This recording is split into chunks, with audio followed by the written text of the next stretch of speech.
My stepmother spent 3 years making me sleep in a converted garage, while her precious children enjoyed the comfort of real bedrooms, with heating and windows that actually opened.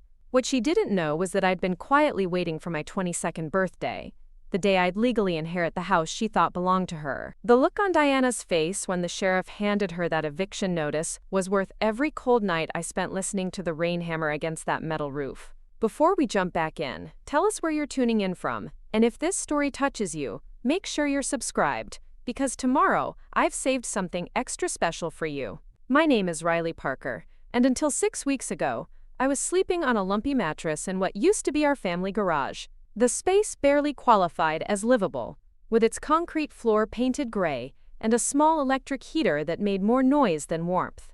During Oregon's brutal winters, I'd wake up with my breath visible in the air, my fingers so stiff I could barely hold my coffee mug. Meanwhile, Tyler and Chloe Walsh, my stepmother's children, slept soundly in the 2 largest bedrooms of the house, complete with walk-in closets and private bathrooms. Diana Walsh married my father Marcus 3 years ago, 6 months after my mother died from complications following her cancer treatment.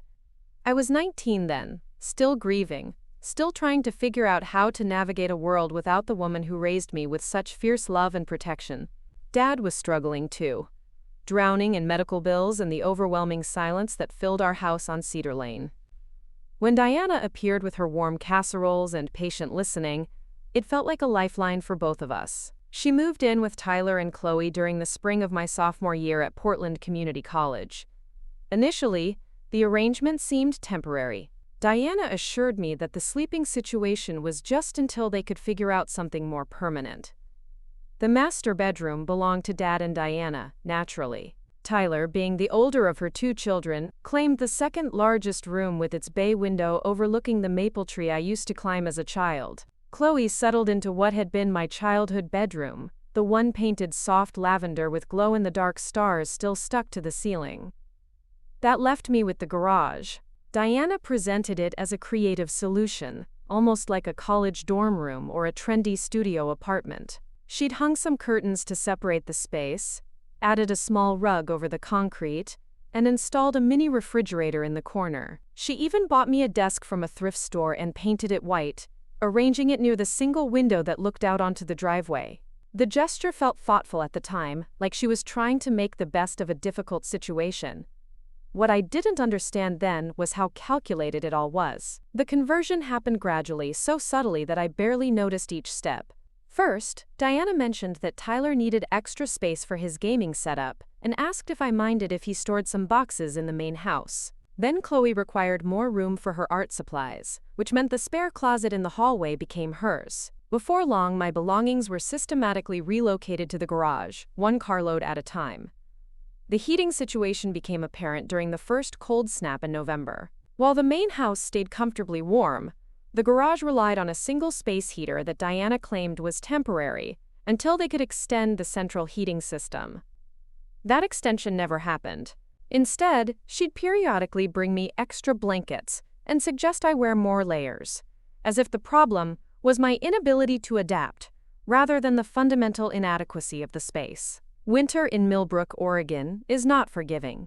The rain starts in October and barely stops until May, accompanied by temperatures that hover just above freezing for months. The garage had no insulation, and the metal door facing the street conducted cold, like it was designed for refrigeration. I'd lie awake listening to the storm drains overflow, and the wind rattled the aluminum siding, wondering how my life had shifted so dramatically in such a short time. Diana had a way of making her requests sound reasonable, even caring. She'd knock on the garage door around 10 each evening, bringing me tea and asking about my day. During these conversations, she'd mention how much Tyler and Chloe appreciated having their own space, how important it was for their development and privacy. She'd remind me that I was in college now, practically an adult, and that many students would be grateful for such an independent living arrangement. The manipulation was so gentle, so wrapped in maternal concern, that I found myself agreeing with her logic. Maybe this was what growing up looked like. Maybe I was being childish to expect the same treatment as her biological children. After all, I was older than both of them, and I'd be graduating soon enough. The arrangement was temporary, she'd remind me, just until we could figure out something better.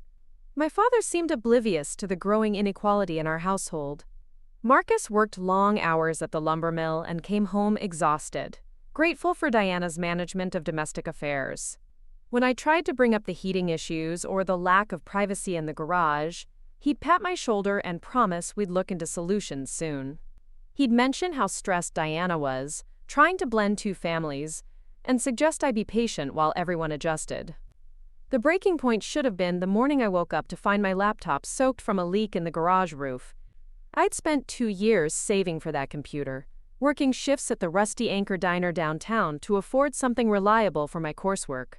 The water damage was extensive, and when I showed Diana the ruined machine, she sighed sympathetically and offered to help me file an insurance claim. The insurance claim was denied because the garage wasn't technically considered living space under our policy. Diana explained this with the same patient tone she used for everything else, suggesting I speak with my father about purchasing a new laptop. When I did, Dad looked at the damaged computer and shook his head, mentioning that money was tight, and maybe I could use the library computers at school until we could save up for a replacement. That night, I sat on my damp mattress and watched Tyler through the kitchen window, playing games on his brand new desktop computer that Diana had surprised him with for his 19th birthday. The irony wasn't lost on me. I was sleeping in a garage with a leaking roof while Diana's son enjoyed a heated bedroom and expensive electronics. The social dynamics became even more complicated, as Diana established herself as the maternal figure in our household. She'd pack elaborate lunches for Tyler and Chloe, complete with handwritten notes and their favorite snacks. My lunch, when I remembered to pack one, consisted of whatever leftovers I could find in the main refrigerator. Diana would smile and remind me that I was old enough to take care of my own meals, that independence was an important life skill. Holiday celebrations highlighted the disparity most clearly. During Christmas morning, Tyler and Chloe opened piles of carefully wrapped presents, while I received a single gift card to a local bookstore. Diana had thoughtfully chosen something practical, she explained, something that would help with my education. She'd watched me open the envelope with an expression that seemed genuinely pleased with her generosity, as if she'd solved a complex problem through careful consideration. The gift card was for $25. Tyler's new gaming chair cost more than $300, and Chloe received a professional art easel that Diana had special ordered from Portland. After the present exchange, I retreated to the garage and called my Aunt Bethany, my father's sister, who lived 2 hours away in Salem. I tried to keep my voice steady while describing the Christmas morning, but Bethany heard something in my tone that concerned her. She asked pointed questions about my living situation, questions that made me realize how abnormal things had become. When I described the garage conversion and the heating problems, Bethany went quiet for a long moment. She asked why I wasn't sleeping in my old bedroom, and I found myself repeating Diana's explanations about space and independence. Even as I said the words, they sounded hollow and rehearsed. Bethany suggested I come visit for a few days, an offer that sounded incredibly appealing. When I mentioned the invitation to Diana, however, she looked genuinely hurt. She reminded me that we were planning a family movie night and that Tyler and Chloe were looking forward to spending time together. She made it sound like my absence would disappoint everyone, like I was being selfish for wanting to leave during the holidays. I stayed home and watched movies from the corner of the living room while Tyler and Chloe sprawled across the comfortable furniture. Diana made popcorn and hot chocolate for everyone, serving mine in a different mug than the matching set she used for her children. It was a small detail, but it reinforced the subtle hierarchy that had developed in our household. Spring brought new challenges as my 22nd birthday approached. Diana mentioned several times that she was planning something special, that turning 22 was an important milestone. She'd smile mysteriously when I asked for details, claiming she wanted it to be a surprise. What I didn't know was that she'd been counting down to that date for entirely different reasons. The birthday party, when it finally happened, was held at the Rusty Anchor during my shift. Diana had arranged with my manager to surprise me at work, bringing Tyler and Chloe along with a small cake and some balloons.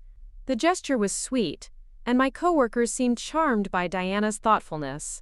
She made a brief speech about how proud she was of the young woman I was becoming, how excited she was to see what the future held for me. After everyone sang happy birthday and returned to their meals, Diana pulled me aside near the kitchen. Her expression had shifted to something more serious, almost businesslike. She mentioned that now that I was 22, it might be time to start thinking about my next steps, about transitioning to complete independence. She'd been doing some research, she said, and there were several affordable apartment complexes near the college that might be perfect for someone in my situation. The conversation felt strange, like she was encouraging me to move out rather than celebrating my birthday. When I asked if there was a rush, Diana smiled and assured me there wasn't, that she just wanted me to start thinking about my future. She handed me a small wrapped box, inside of which was a keychain with a single key attached. She explained that it was a symbolic gift, representing the keys to my own place when I was ready to take that step. Looking back, I realized that Diana was preparing for something I couldn't have imagined. She knew exactly what was coming, had been planning for months how to handle the situation. The birthday party, the apartment suggestions, even the symbolic keychain, were all part of a larger strategy that would soon become devastatingly clear. Preparing and narrating this story took us a lot of time, so if you are enjoying it, subscribe to our channel. It means a lot to us. Now back to the story. That evening, I sat in the garage with the keychain in my hand, trying to understand why Diana seemed so eager for me to move out. We'd been getting along reasonably well, and I'd been contributing to household expenses through my job at the diner. The garage arrangement, while far from ideal, had become a familiar routine. I couldn't understand why she was suddenly pushing for change. The answer came 3 days later in the form of a certified letter addressed to me, delivered by a postal worker who seemed confused by the garage address. Inside the envelope was a document from a law firm in Portland, thick legal papers with official seals and signatures. The letter was formal and intimidating, full of legal language that I struggled to understand. The key phrase that caught my attention was, "Trust activation upon majority age." According to the document, a trust established by my paternal grandmother had been activated on my 22nd birthday. The trust included the house on Cedar Lane, the property where I'd spent my entire life, where I was currently sleeping in a converted garage, while others enjoyed the comfort of real bedrooms. My grandmother had died when I was 12, and I had vague memories of legal proceedings and paperwork that seemed unimportant at the time. My father had explained that Grandma Rose had left some money for my education and future, but he'd never mentioned anything about property or houses. The trust document indicated that ownership of the Cedar Lane house had been held in trust until I reached legal majority, at which point it would transfer to me completely. I read the papers 3 times before the implications fully sank in. The house where Diana had established her family hierarchy, where she'd relegated me to garage living while her children enjoyed comfortable bedrooms, legally belonged to me. Had belonged to me for 3 days, in fact, since my birthday had already passed. The irony was almost too perfect to believe. Diana had been making housing decisions about property that wasn't hers to control. She'd been collecting money from my father for household expenses, money that was essentially rent paid to live in a house owned by the young woman she'd banished to the garage. I sat on my mattress with the legal documents spread around me, feeling a mixture of vindication and disbelief. Every cold night, every morning I'd woken up to condensation dripping from the metal ceiling. Every time I'd watched Tyler and Chloe enjoy the warmth and comfort of real bedrooms, I'd been the actual owner of the property they were occupying. The trust documents included contact information for the law firm that had managed the arrangement. I called the number the next morning and spoke with Kevin Torres, the attorney who'd been handling my grandmother's estate for the past decade. Kevin confirmed that the house was now legally mine, free and clear, and that I had complete authority to make decisions about the property. When I asked why I'd never been informed about the trust, Kevin explained that my father had been the trustee until my majority age and had been responsible for communicating the details. The activation had been automatic upon my 22nd birthday, triggered by legal provisions established years earlier. Kevin seemed surprised that I was learning about the inheritance for the first time, suggesting that there might have been some miscommunication within the family. The conversation with Kevin lasted nearly an hour as he explained my rights and options as the new property owner. I could continue the current living arrangement, modify it, or make entirely different decisions about the house and its occupants. The choice was completely mine, and I had legal backing to enforce whatever decisions I made. After hanging up with Kevin, I sat in the garage for a long time, processing the dramatic shift in my circumstances. The power dynamic that had defined my living situation for 3 years had just been completely reversed. Diana, who had been making decisions about my housing and comfort, was now living in my house at my discretion. I decided not to reveal the information immediately.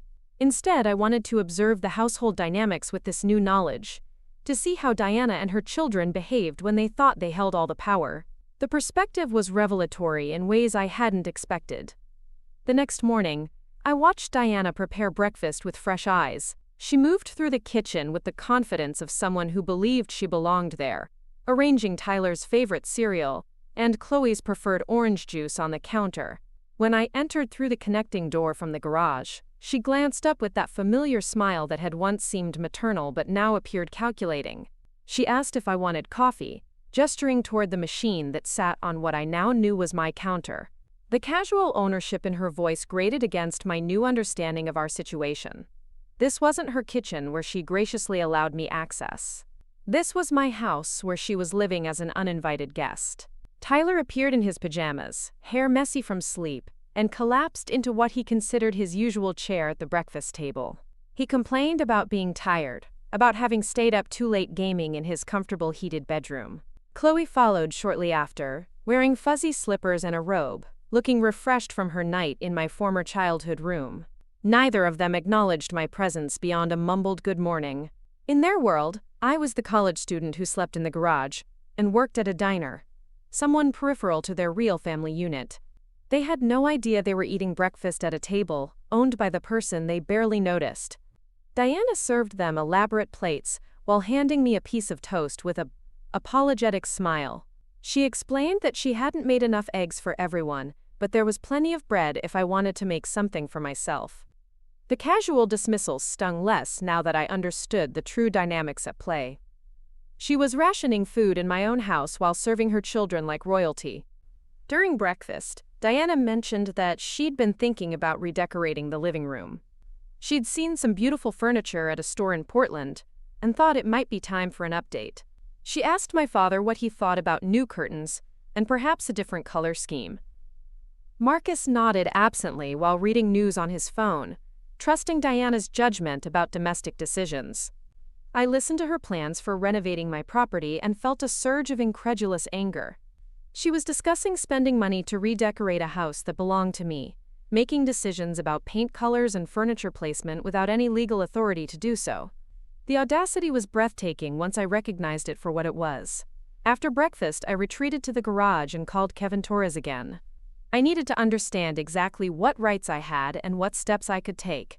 Kevin explained that as the property owner, I had complete authority over who lived in the house and under what conditions. I could establish lease agreements, set house rules, or require anyone to leave with proper legal notice. When I asked about the current occupants, Kevin's tone became more serious. Since Diana and her children had no legal claim to the property and no formal lease agreement, they were essentially guests who could be asked to leave. My father's situation was more complicated because he'd been living there as the trustee, but even his residency was now subject to my decisions as the actual owner. The conversation clarified something that had been bothering me. Diana's eagerness for me to move out suddenly made perfect sense. She'd known about the trust activation date and had been trying to convince me to leave before I discovered my inheritance. If I'd moved into an apartment, as she suggested, she could have continued living in my house indefinitely while I paid rent elsewhere. Kevin recommended that I document the current living conditions before making any major decisions. He suggested taking photographs and keeping records of conversations, particularly any instances where Diana attempted to assert authority over property decisions. If the situation became contentious, having evidence of the existing arrangements would be helpful. I spent the afternoon discreetly photographing the house. The contrast between Tyler and Chloe's bedrooms and my garage space was stark when viewed through a camera lens. Their rooms were spacious, well-lit, and comfortably furnished. Tyler's room contained expensive gaming equipment, a large bed, and a walk-in closet filled with clothes. Chloe's room featured professional art supplies, a cozy reading nook, and decorative elements that Diana had helped her arrange. My garage space looked exactly like what it was, a converted storage area with minimal amenities, and no regard for comfort or privacy. The concrete floor, exposed insulation, and single window created an atmosphere more suited to storing lawn equipment than housing a person. The photographs captured the inequality in a way that would be undeniable to anyone who saw them. That evening, Diana knocked on the garage door with her usual tea delivery. She settled into the folding chair I kept near my desk and asked about my day. During our conversation, she brought up the apartment search again, mentioning that she'd found several listings that might interest me. She even offered to help with the application process and suggested that moving out would give me more independence and privacy. I listened to her pitch with newfound clarity about her motivations. Diana wasn't concerned about my independence or privacy. She was trying to remove me from property that legally belonged to me. Every suggestion about apartments and adult living was actually an attempt to maintain her unauthorized control over my house.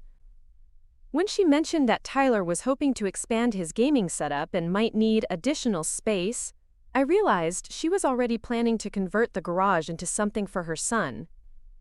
She'd been systematically pushing me toward the exit while preparing to give my living space to Tyler. The manipulation was so thorough it was almost impressive.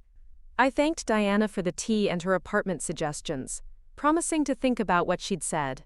She smiled warmly and reminded me that whatever I decided, she'd support my choices. The performance was flawless, delivered with the kind of maternal concern that had fooled me for 3 years. After she left, I sat with my legal documents and planned my next moves. I couldn't continue living in the garage now that I knew the truth, but I also didn't want to tip my hand too early. Diana had spent 3 years carefully constructing this situation, and dismantling it would require equal care and strategy. The weekend brought new revelations about Diana's long-term plans. I overheard her on the phone with someone, discussing the possibility of refinancing the house to access equity for home improvements. She was exploring using my property as collateral for loans, apparently believing she had the authority to make such financial decisions. During the conversation, she mentioned that once I moved out, they'd have more options for expanding and updating the house. She specifically discussed converting the garage into a proper guest suite or workshop space, completely erasing any trace of my residence there. The casual way she planned to eliminate evidence of my 3 years in exile was chilling. I realized that Diana's manipulation extended far beyond housing arrangements. She'd been systematically erasing my connection to the family and the property, preparing for a future where I'd be completely excluded. If I'd followed her advice and moved into an apartment, I might never have discovered my inheritance. She could have lived in my house for years, while I struggled to afford rent elsewhere. The following Monday, I scheduled a meeting with Kevin Torres to discuss my options in detail. His office was located in a downtown Portland high-rise, and sitting across from him in his professional conference room made the legal reality of my situation feel more concrete. Kevin reviewed my rights as property owner and outlined several possible courses of action. I could continue allowing everyone to live in the house under a formal lease agreement, which would provide legal protection, but might not address the fundamental inequality of the current arrangements. I could require Diana and her children to pay market-rate rent for their rooms, which would at least compensate me for their occupancy. Or I could exercise my right to reclaim the property entirely, requiring anyone without legal claim to leave. Kevin explained the eviction process in Oregon, including required notice periods and legal procedures. Since Diana and her children had no lease agreement and no legal right to occupy the property, removing them would be relatively straightforward once proper notice was given. The process would take several weeks but could be initiated whenever I decided to proceed. When I asked about my father's situation, Kevin's advice was more nuanced. Marcus had been living in the house as the trustee and had legitimate emotional ties to the property, but his legal right to remain was now dependent on my permission as the owner. I could choose to allow him to stay under whatever terms I felt appropriate, or I could require him to leave as well. The decision felt overwhelming.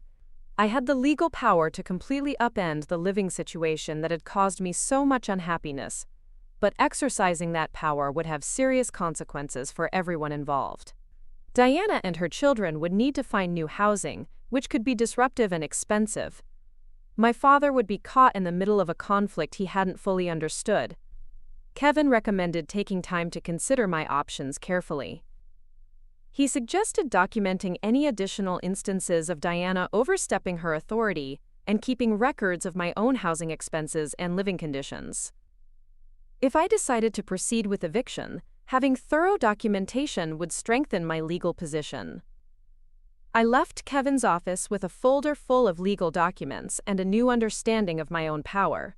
For 3 years, I'd felt like a victim of circumstances beyond my control. Now I discovered that I'd actually been in control the entire time. I just hadn't known it. That afternoon, I drove to Pine Valley Cemetery to visit my mother's grave. I needed time to think away from the house and the complicated dynamics Diana had created. Sitting beside my mother's headstone, I tried to imagine what she would have advised in this situation. My mother had been fiercely protective but also pragmatic about family relationships. She taught me to stand up for myself while considering the broader consequences of my actions. I could almost hear her voice encouraging me to reclaim my space and dignity while being thoughtful about how I proceeded. The cemetery visit clarified something important. My mother had worked hard to provide for my future, and my grandmother had carefully structured the trust to ensure I'd have security and independence. Diana's manipulation had undermined their efforts, turning their gift into a source of suffering and confusion.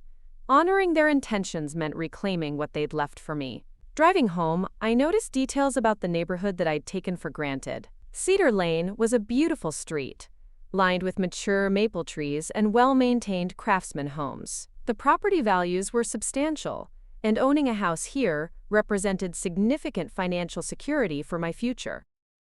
Diana had been living in luxury while keeping me in exile, enjoying benefits that were legally mine. That evening, I began documenting everything more systematically. I photographed not just the living spaces but also evidence of Diana's authority over household decisions. The refrigerator was covered with notes in her handwriting about schedules and rules. The mail was sorted according to her system. Even the television remote control was kept in a specific location that she'd designated. Every detail reinforced how thoroughly Diana had assumed control over my property. She'd established herself as the household manager, making decisions about everything from grocery purchases to utility usage. She collected money from my father for expenses while providing no accounting of how those funds were used. She'd essentially been running my house like her own personal business. The documentation process was emotionally difficult but necessary. Seeing the extent of Diana's control laid out in photographs and notes made me realize how completely I'd been manipulated. She'd convinced me that sleeping in the garage was reasonable, while she enjoyed the master bedroom of a house that belonged to me. I also began tracking Diana's behavior more carefully, paying attention to how she interacted with different family members. With my father, she was supportive and deferential, playing the role of grateful wife who appreciated his protection and provision. With Tyler and Chloe, she was nurturing and indulgent, ensuring their comfort and happiness above all else. With me, she was patronizing and dismissive, treating me like a problem to be managed rather than a family member to be valued. The pattern was so consistent it seemed choreographed. Diana had developed specific strategies for handling each person in the household, maintaining control through different combinations of manipulation and reward. She'd convinced my father that she was taking care of family matters while convincing me that I was lucky to have any housing at all. My work shifts at the Rusty Anchor became opportunities to observe how normal families functioned.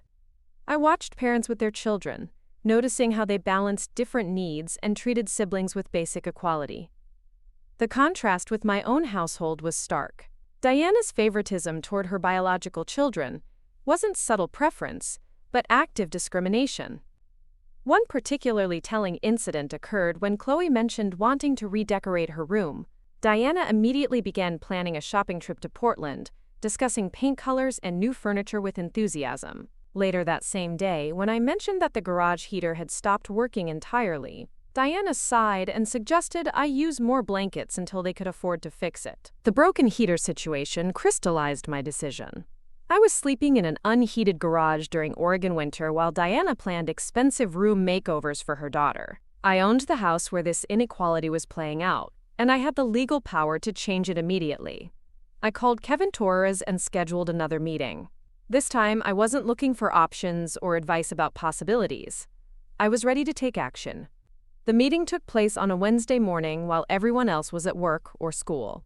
Kevin had prepared eviction notices for Diana, Tyler, and Chloe, giving them the minimum legal notice required under Oregon law. The documents were formal and intimidating, clearly stating their lack of legal right to occupy the property and my requirement that they vacate within 30 days. Kevin explained the next steps in the process. The notices would be served by a sheriff's deputy to ensure proper legal documentation. Once served, Diana and her children would have 30 days to find alternative housing and remove their belongings. If they refused to leave voluntarily, the sheriff's department could forcibly remove them from the property. I also drafted a separate agreement for my father, offering him the option to remain in the house under a formal lease arrangement. The terms were generous, reflecting both his emotional connection to the property and his lack of involvement in Diana's manipulation. He could stay if he wanted to, but under conditions that acknowledged my ownership and authority. Signing the eviction papers felt surreal. After 3 years of feeling powerless and displaced in my own home, I was finally asserting my legal rights. The documents represented not just a housing decision, but a complete reversal of the family power structure that Diana had so carefully constructed. Kevin arranged for the papers to be served the following day while I was at work. He recommended that I not be present during the initial service, to avoid unnecessary confrontation. Diana's reaction to the eviction notice would likely be intense, and having some distance during that first response would be safer for everyone involved. Thursday afternoon, I worked my usual shift at the Rusty Anchor, serving coffee and taking orders, while knowing that across town, a sheriff's deputy was delivering documents that would change everything. My phone remained silent throughout the day, which surprised me. I'd expected Diana to call immediately after being served, but my shift ended without any contact from home. The silence continued during my drive home. No angry text messages, no voicemails demanding explanation. Part of me wondered if the service had been delayed or if Diana was still processing what had happened. Another part suspected she was planning her response more carefully than I'd anticipated. I pulled into the driveway and immediately noticed that Diana's car was gone. Tyler's car was also missing, which was unusual for a Thursday evening. Only my father's truck sat in its normal spot, suggesting he was home from work, but the rest of the household was elsewhere. Walking through the front door felt different, knowing that I was entering my own property rather than a space where I was barely tolerated. The house seemed larger somehow, more mine than it had in years. Even the familiar furniture and decorations looked different when viewed through the lens of actual ownership. My father was sitting at the kitchen table with papers spread in front of him. He looked up when I entered, his expression confused and concerned. Without saying anything, he gestured toward the documents, which I recognized as copies of the eviction notices and the trust paperwork that explained my inheritance. We sat together in silence for several minutes before he spoke. His voice was quiet and somewhat shaken as he asked if I'd really inherited the house from Grandma Rose. When I confirmed that the trust had activated on my birthday, he shook his head slowly, running his hands through his hair. Marcus explained that he'd known about the trust but had misunderstood its terms. He'd believed the inheritance was a small amount of money for my education, not the actual property where we lived. He'd never read the complete legal documents, trusting Diana to handle family paperwork and legal matters. The realization that he'd been living in his daughter's house while allowing her to sleep in the garage clearly devastated him. I showed him the lease agreement Kevin had prepared, explaining that he was welcome to stay under formal terms that acknowledged my ownership. Marcus read through the document carefully, asking questions about rent and responsibilities. The conversation was awkward but necessary, establishing our new relationship as landlord and tenant, rather than father and child-sharing family property. He asked where Diana and her children had gone after being served with the eviction papers. According to Marcus, Diana had received the documents around noon and immediately begun making phone calls. She'd collected Tyler and Chloe from school early and left the house without explaining where they were going or when they'd return. The absence felt ominous rather than relieving. Diana wasn't someone who backed down from conflict, and her silence suggested she was regrouping rather than accepting the situation. I suspected she was consulting with lawyers or exploring options for challenging the eviction. The 30-day notice period would give her time to mount whatever response she was planning. That night, I slept in my old childhood bedroom for the first time in 3 years. Chloe's belongings were still scattered throughout the space, but being in a real room with proper heating and windows felt luxurious after so long in the garage. The bed was comfortable, the walls were insulated, and I could hear the normal sounds of the house settling rather than rain drumming against metal roofing. The experience reinforced how abnormal my garage living situation had been.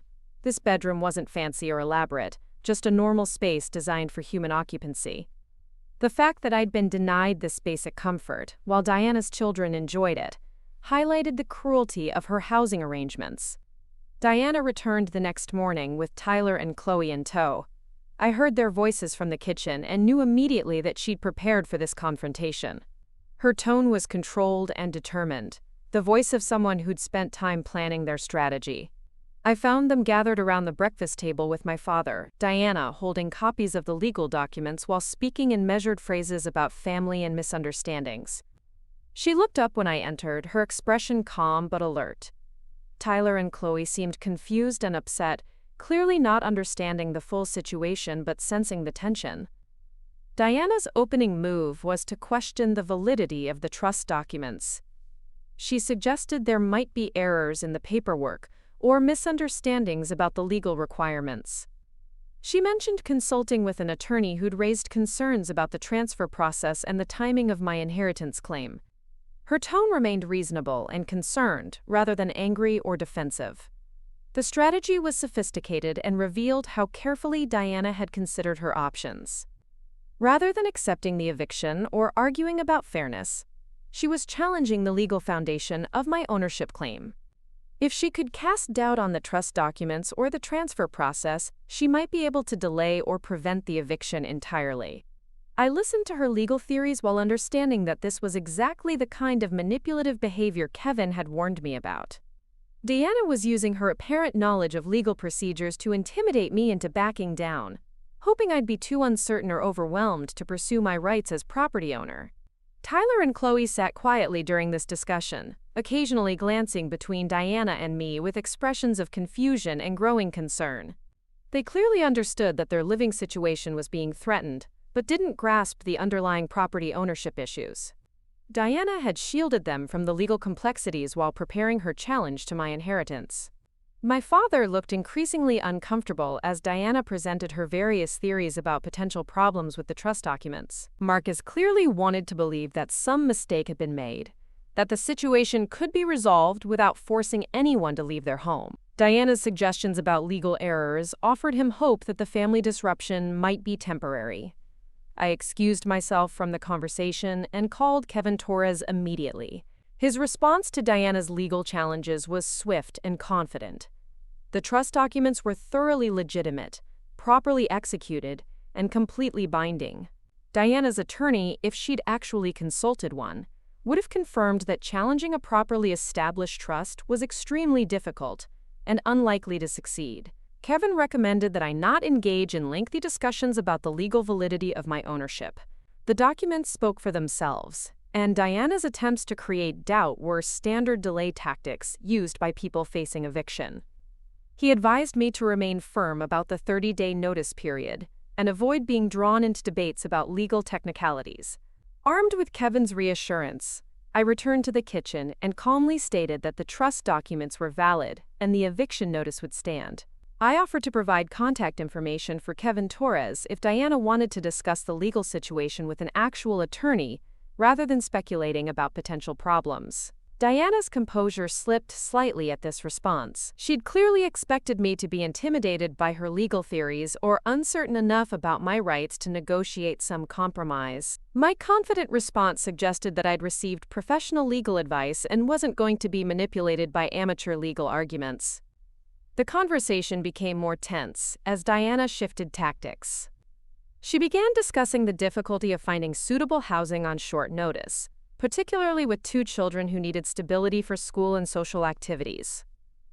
She mentioned the financial burden of moving and the emotional trauma of being forced from their home without warning.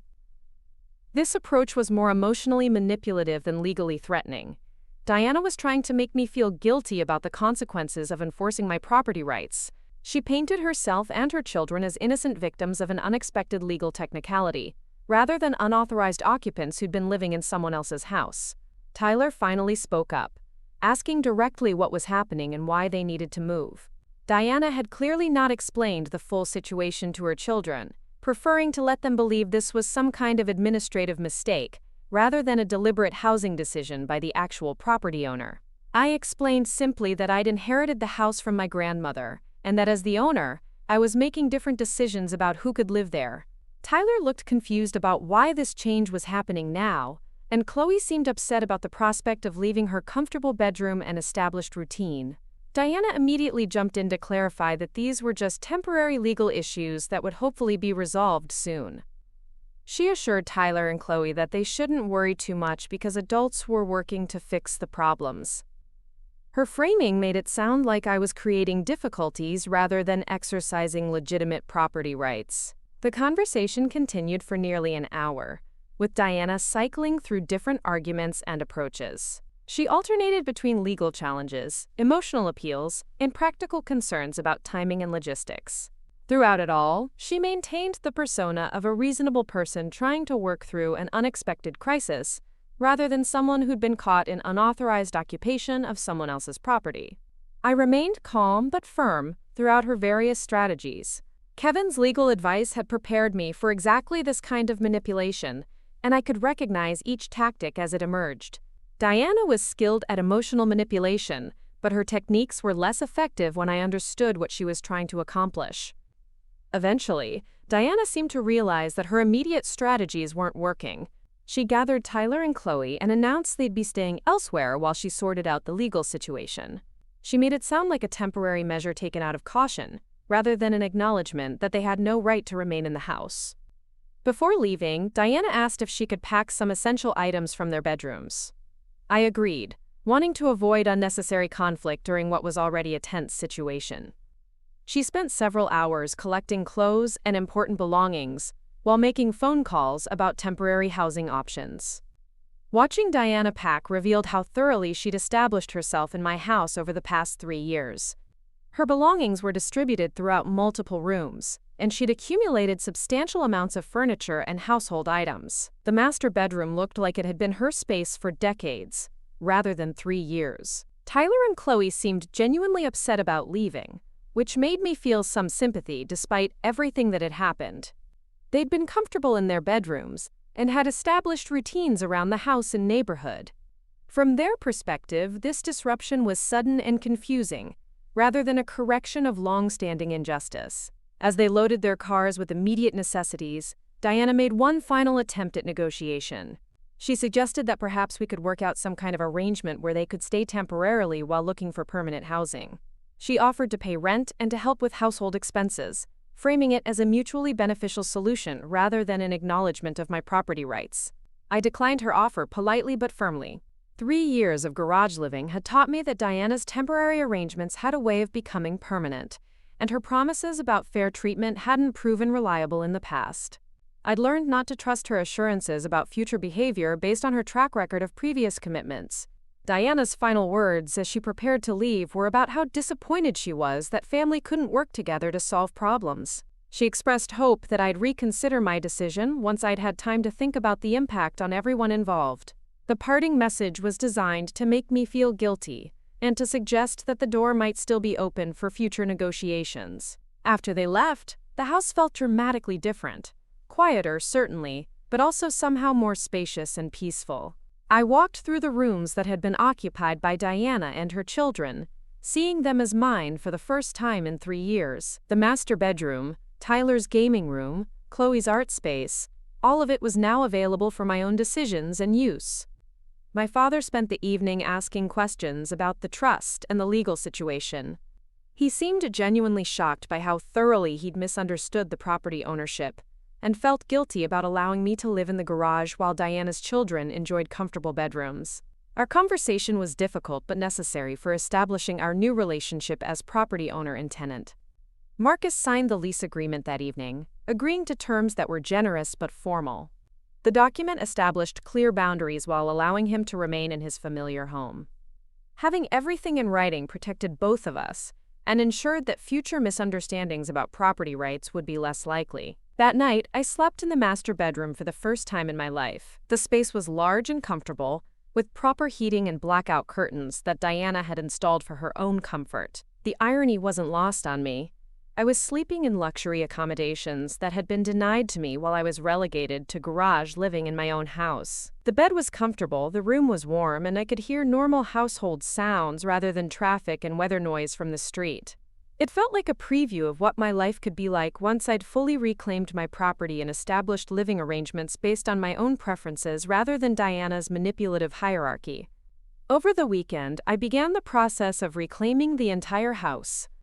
I moved my belongings from the garage into appropriate rooms, finally unpacking items that had been stored in boxes for 3 years. Having access to closet space, adequate lighting, and proper storage made me realize how cramped and inadequate my garage arrangements had been. Diana called several times during this process, ostensibly to coordinate the collection of remaining belongings but actually to gauge my resolve about the eviction. She asked questions about timing and logistics while fishing for information about whether I might be willing to negotiate modified arrangements. Her tone remained controlled and reasonable, but I could detect underlying frustration with my unwillingness to compromise. I kept our conversations brief and focused on practical matters. Kevin had advised me to document any interactions with Diana during the notice period, so I took notes about our phone calls and any attempts she made to return to the property. Her behavior during this period would be relevant if the eviction process became contentious or if she tried to challenge it legally. By Sunday evening, I'd transformed the house from Diana's domain back into my own space. The garage was empty except for its original purpose as car storage. The bedrooms were arranged according to my preferences rather than Diana's assignments. Most importantly, every decision about the property was being made by its actual owner, rather than by someone who'd assumed authority through manipulation and presumption. The transformation felt both satisfying and surreal. After 3 years of feeling like an unwelcome guest in my own home, I was finally living as the property owner I'd legally been all along. Diana's carefully constructed hierarchy had been dismantled in a matter of days, once I understood my actual rights and position. The 30-day notice period would officially expire in 3 weeks, but Diana had already moved out rather than face the daily reminder of her changed circumstances. Her departure felt anticlimactic after years of building tension and resentment about our living arrangements. The woman who'd controlled every aspect of household management was gone, leaving behind only the memory of her manipulative behavior and the legal documents that had ended her unauthorized residency. Monday morning brought a new routine as I prepared for work from the comfort of a real bedroom with adequate heating and lighting. The contrast with my previous garage mornings was striking. No condensation, no traffic noise, no struggle with inadequate electrical outlets for basic appliances. I was experiencing what normal housing felt like for the first time in 3 years. The week that followed established patterns that would define my new relationship with the property. I made decisions about household management, utility usage, and maintenance priorities. Every choice reinforced my actual authority over the space rather than the peripheral role Diana had assigned to me. My father adjusted to our new landlord-tenant relationship with some awkwardness but general acceptance. He seemed relieved to have clear expectations and formal arrangements rather than the uncertain dynamics that had characterized our household during Diana's residency. The lease agreement provided structure that protected both of our interests. Diana made one final attempt at negotiation toward the end of the first week. She called to suggest a meeting where we could discuss possibilities for the future, framing it as an opportunity for family healing and compromise. Her language was carefully chosen to sound reconciliatory rather than manipulative, but I recognized it as another attempt to regain some control over the housing situation. I declined the meeting politely but firmly. 3 years of experience with Diana's negotiation tactics had taught me that her offers of compromise typically involved me making concessions while she maintained her advantages. I'd learned not to trust her framing of discussions as mutual problem-solving when her track record showed consistent self-interest. The refusal to meet seemed to crystallize Diana's understanding that her previous control over the household was permanently ended. Her subsequent communications became more formal and businesslike, focused on logistics for collecting remaining belongings rather than attempts at negotiation or manipulation. 2 weeks into the notice period, Diana arranged to collect the last of her possessions with help from Tyler and Chloe.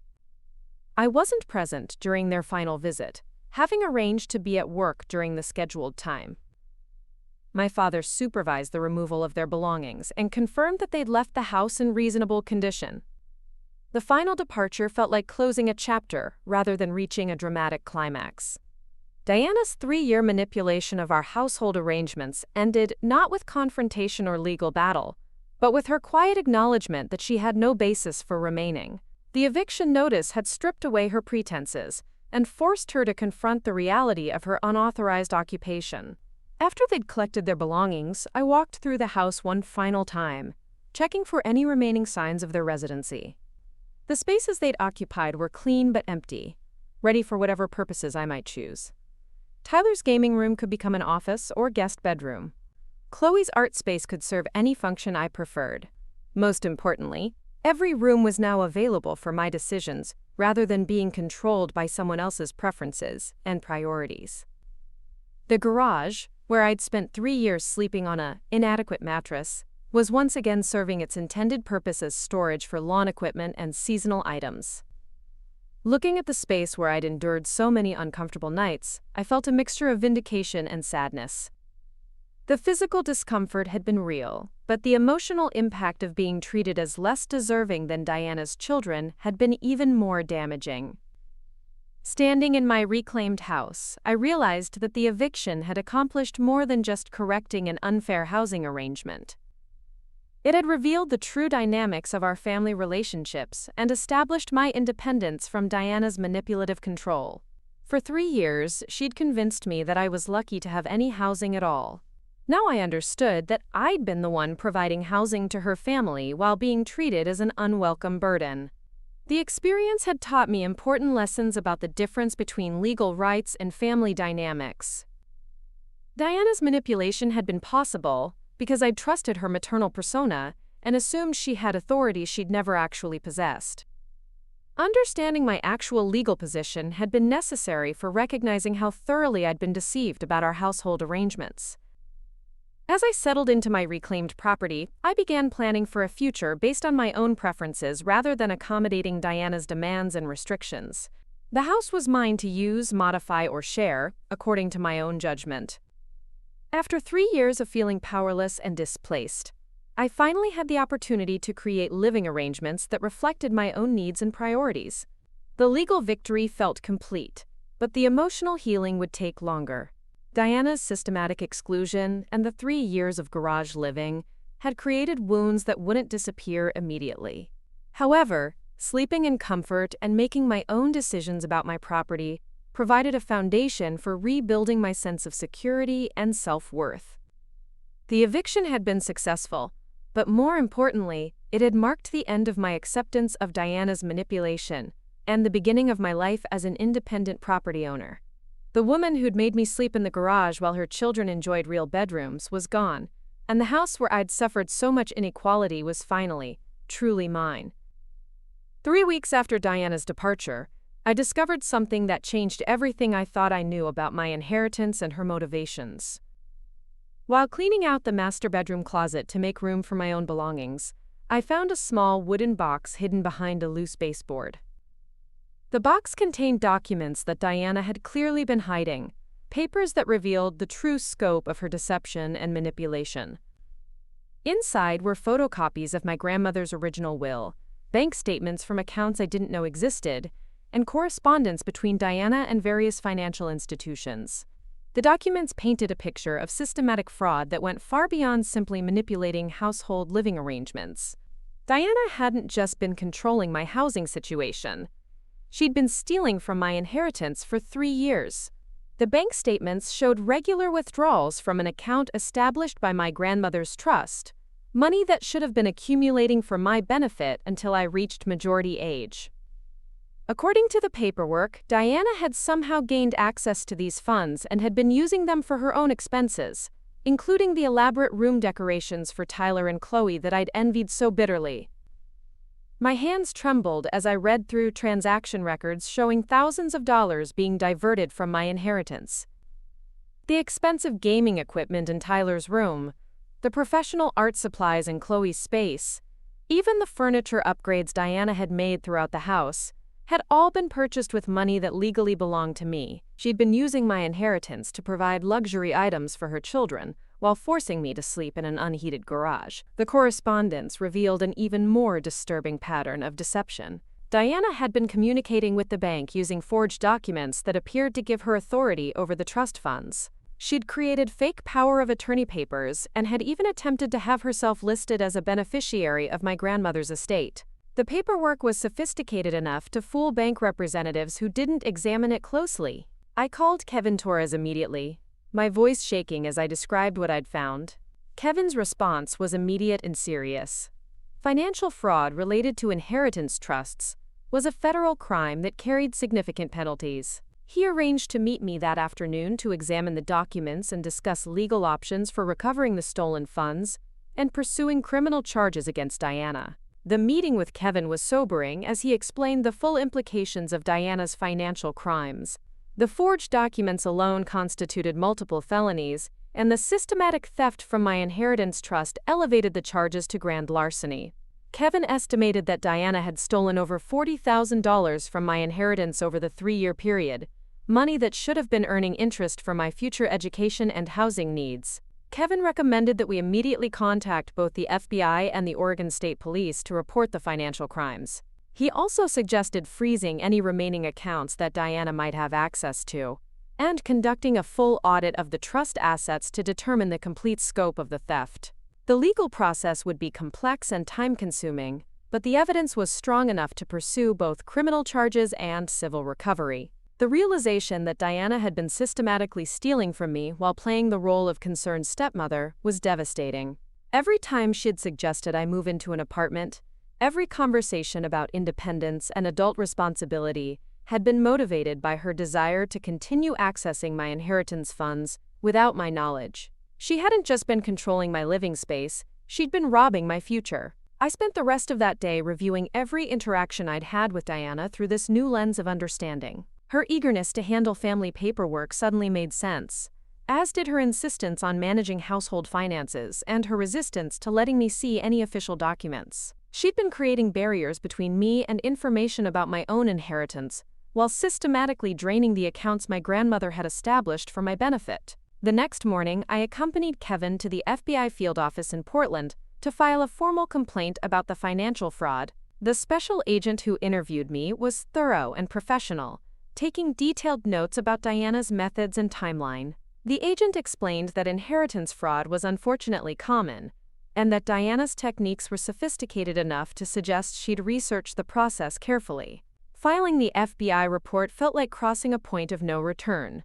Until that moment, the conflict with Diana had been primarily about housing and family dynamics. Now it was a criminal matter that would involve federal investigators and potentially result in Diana facing serious prison time. The woman who'd manipulated my living situation for 3 years was about to discover that her financial crimes had far more serious consequences than losing her unauthorized residency. The investigation moved quickly once federal agents became involved. Within a week, they'd frozen the remaining trust accounts and obtained warrants to examine Diana's financial records. The agents discovered that she'd been even more systematic about the theft than the documents I'd found suggested, using multiple fake identities and forged documents to access different parts of my inheritance. During this period, I also learned more about my grandmother's original intentions for the trust. According to documents that Diana had hidden, Grandma Rose had established the inheritance specifically to ensure my independence and education, having observed how vulnerable young adults could be to financial manipulation by family members. The irony was profound. My grandmother had tried to protect me from exactly the kind of exploitation that Diana had perpetrated. The trust had originally contained over $60,000 when it was established, money that should have grown substantially over the years through conservative investments. Diana's systematic theft had not only stolen my current assets but had also prevented the inheritance from growing as my grandmother had intended. The financial damage went far beyond the specific amounts she'd taken. Tyler called me during the second week of the FBI investigation, his voice confused and distressed. He'd apparently learned about the criminal charges against his mother and wanted to understand what was happening. The conversation was awkward and painful, as Tyler had been completely unaware of Diana's financial crimes and was struggling to reconcile the mother he knew with the federal fraud charges she was facing. I explained the situation as gently as possible, focusing on the legal facts rather than my emotional reactions to Diana's behavior. Tyler seemed genuinely shocked to learn that his gaming equipment and bedroom furniture had been purchased with stolen money, and he offered to return anything that had been bought with my inheritance funds. His distress seemed authentic, and I felt sympathy for him despite everything that had happened. Chloe's reaction was more complicated when she learned about the situation through Tyler. She called me crying, apologizing for benefiting from stolen money and expressing guilt about the comfortable living arrangements she'd enjoyed while I slept in the garage. Her emotional response seemed genuine, but it was also clear that she was struggling to understand how her mother could have committed such serious crimes.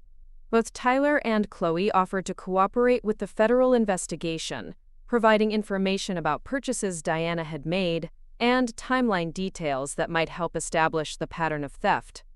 Their willingness to assist the investigation was touching, especially given that they were essentially helping to build a case against their own mother. The situation had clearly shattered their trust in Diana, as thoroughly as it had destroyed my relationship with her. My father's reaction to the financial fraud revelations was complex and painful to witness.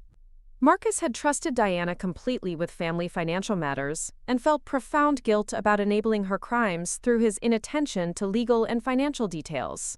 He'd signed documents Diana had prepared without reading them carefully, unknowingly participating in some of her fraudulent schemes. The FBI agents needed to interview Marcus as part of their investigation, and the process was humiliating for him as he realized how thoroughly Diana had deceived him about family finances. He'd believed they were living on his income and Diana's careful budgeting, not understanding that she was supplementing their lifestyle with money stolen from his daughter's inheritance. Marcus offered to mortgage his own assets to help repay the stolen money, an offer that was both touching and unnecessary, given that the legal system would handle financial recovery through Diana's assets and insurance. His guilt about the situation was evident, and our relationship became strained as he struggled to process his role in enabling Diana's financial crimes. The federal investigation revealed additional victims of Diana's fraudulent schemes. She'd apparently used similar tactics to steal from elderly relatives, and had even defrauded her previous employer through expense account manipulation.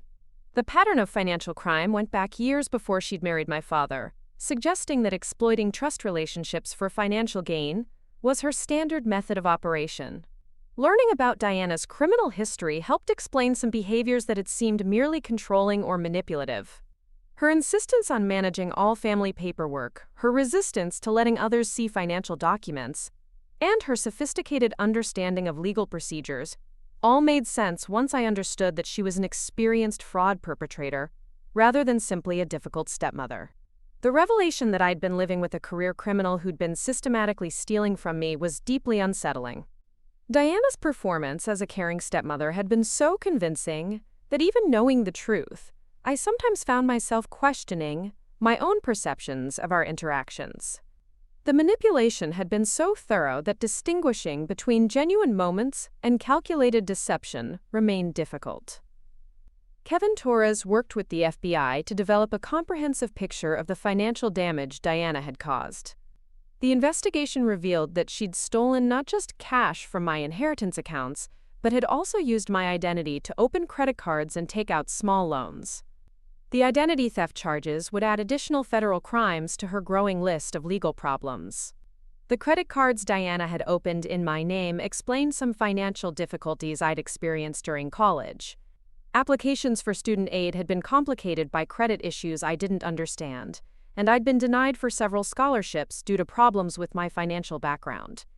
Diana had been damaging my credit rating while stealing my inheritance, sabotaging my future from multiple directions simultaneously.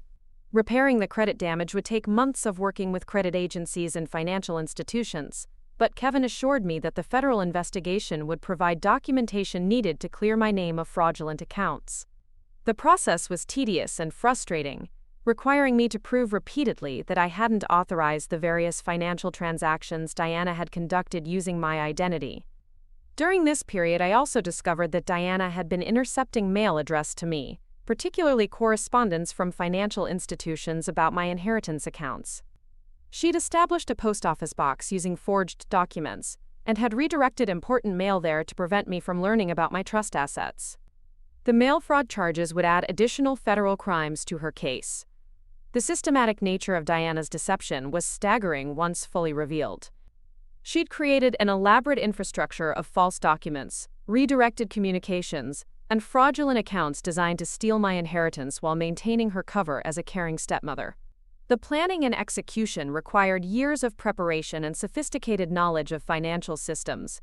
Noah Chen, my close friend from college, helped me process the emotional impact of learning about Diana's extensive criminal behavior. Noah had always been suspicious of Diana's treatment of me, but had assumed it was typical step-family conflict rather than cover for serious financial crimes. His perspective helped me understand that my instincts about Diana's behavior had been correct even when I doubted my own perceptions. The conversations with Noah were therapeutic, as I worked through feelings of betrayal and confusion about the past 3 years. Having someone validate my experiences and confirm that Diana's behavior had been abnormal helped me regain confidence in my own judgment. The gaslighting and manipulation had been so extensive that I had lost trust in my ability to assess situations accurately. As the federal investigation progressed, agents discovered that Diana had been planning to leave town permanently once I turned 22, and the trust assets became more difficult for her to access. She'd been preparing to disappear with whatever money she could steal, leaving my father and me to deal with the financial devastation while she started over somewhere else with a new identity. The evidence of Diana's planned abandonment included research about states with no extradition treaties, fake identification documents in various names, and correspondence with people who specialized in helping criminals disappear. She'd been preparing for this exit strategy for months, treating her relationship with my father as a temporary cover for her financial crimes rather than a genuine family commitment. Learning about Diana's plan to disappear helped explain her increasingly aggressive attempts to convince me to move out of the house. She'd needed me gone before I discovered my inheritance and began asking questions about trust assets. The eviction notice had disrupted her timeline and forced her to abandon her planned escape before she could steal additional funds. The FBI agents estimated that Diana would have successfully stolen the entire inheritance if I hadn't discovered the trust documents when I did. Her systematic approach to draining the accounts would have left me with nothing by the time I learned about my grandmother's bequest. The eviction had been perfectly timed, even though I hadn't understood the full stakes at the time.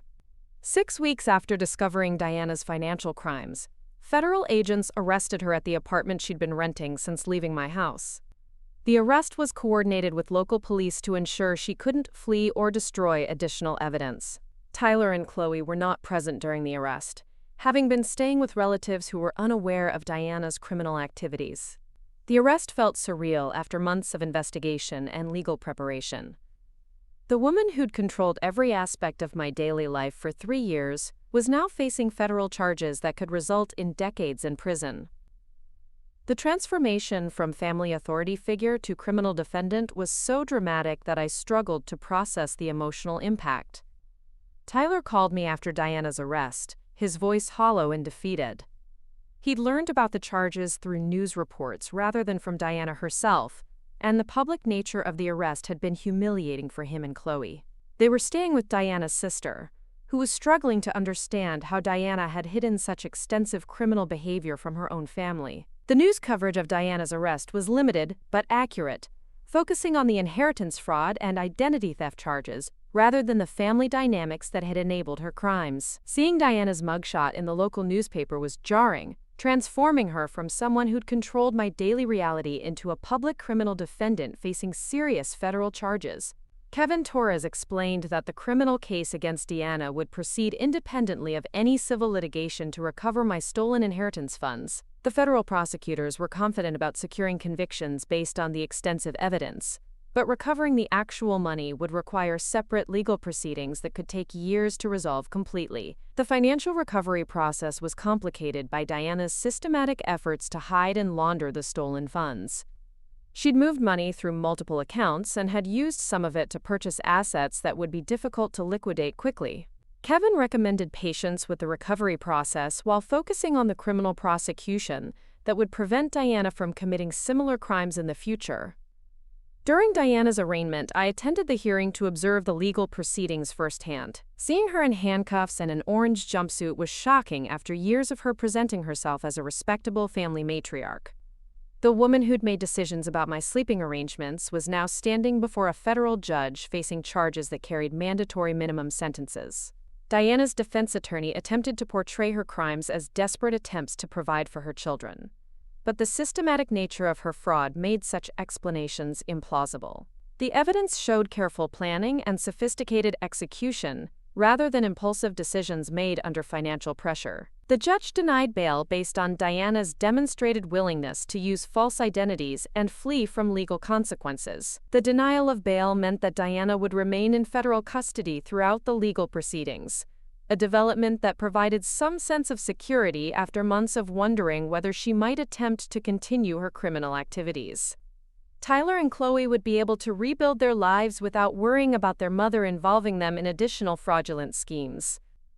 My relationship with Tyler and Chloe began to evolve as they processed the reality of their mother's criminal behavior. Both had been genuinely unaware of Diana's fraud and felt guilty about benefiting from stolen money. They offered to help with the federal investigation and expressed sincere remorse about the inequality they'd enjoyed while I suffered in the garage. The conversations with Tyler and Chloe were complex, as we all tried to separate their mother's crimes from our relationships with each other. They'd been victims of Diana's manipulation in different ways, having been deceived about the source of their comfortable lifestyle and the nature of our family finances. Their willingness to cooperate with law enforcement despite the personal cost demonstrated character that Diana had apparently failed to corrupt. As the criminal case proceeded, I began working with a financial recovery specialist to trace and reclaim the stolen inheritance funds. The process was tedious and technical, requiring detailed analysis of Diana's financial transactions and legal procedures to seize assets she'd purchased with my money. The specialist estimated that we could recover approximately 60% of the stolen funds, with the remainder lost to living expenses and untraceable transactions. The financial recovery efforts revealed additional aspects of Diana's criminal sophistication. She'd used multiple shell companies and fake business entities to launder stolen money, creating complex paper trails designed to frustrate law enforcement investigation. The techniques she'd employed suggested extensive research into financial crime methods rather than amateur opportunism. Working with the recovery specialist also helped me understand the full scope of what my grandmother had intended for my inheritance. Beyond the basic trust funds, there had been investment accounts and insurance policies that Diana had accessed and liquidated. The total value of my inheritance should have been over $100,000 by the time I turned 22, money that would have provided genuine financial security for my education and early adult years. Learning about the magnitude of what Diana had stolen was both infuriating and motivating. She hadn't just taken money.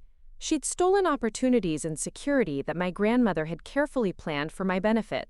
The financial crimes had robbed me of choices and possibilities that could never be fully restored, even if the money was eventually recovered. The federal prosecutors offered Diana a plea agreement that would have reduced her sentence in exchange for cooperation with the financial recovery efforts and information about other potential victims. Diana initially refused the plea offer, apparently believing she could successfully defend against the charges despite the overwhelming evidence of her guilt.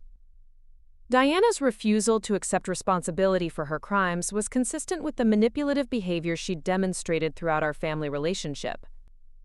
Even facing decades in federal prison, she continued to maintain that she'd been trying to help her family rather than admitting to systematic theft and fraud. The lack of genuine remorse suggested that Diana viewed her victims as tools to be exploited, rather than people deserving respect and honesty. The trial preparation process required extensive cooperation with federal prosecutors as they built their case against Diana. I provided testimony about her control over family finances and her systematic efforts to prevent me from learning about my inheritance.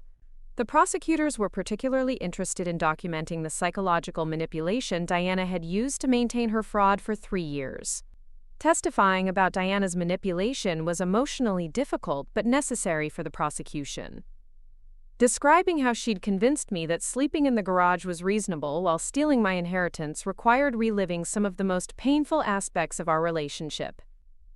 The prosecutors were supportive and professional, helping me focus on factual testimony rather than emotional reactions. The federal trial began 8 months after Diana's arrest, with jury selection revealing how seriously the legal system treated inheritance fraud cases. The prosecutors presented a methodical case documenting Diana's systematic theft and the sophisticated methods she'd used to avoid detection.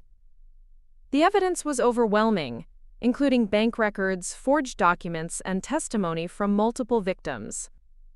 Diana's defense attorney struggled to explain away the extensive evidence of financial fraud, eventually falling back on arguments about Diana's difficult childhood and financial pressures as a single mother. The defense strategy was unconvincing, given the premeditated nature of Diana's crimes and her continued deception, even after being caught. The jury deliberated for less than 6 hours before returning guilty verdicts on all federal charges. Diana was convicted of inheritance fraud, identity theft, mail fraud, and multiple counts of forgery. The convictions carried mandatory minimum sentences that would likely result in Diana spending at least 15 years in federal prison.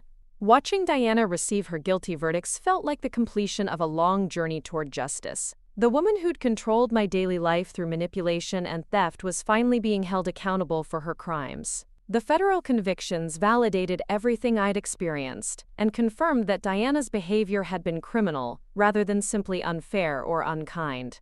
Diana's sentencing hearing took place 6 weeks after her conviction, with the judge expressing particular disapproval for crimes that exploited family trust relationships.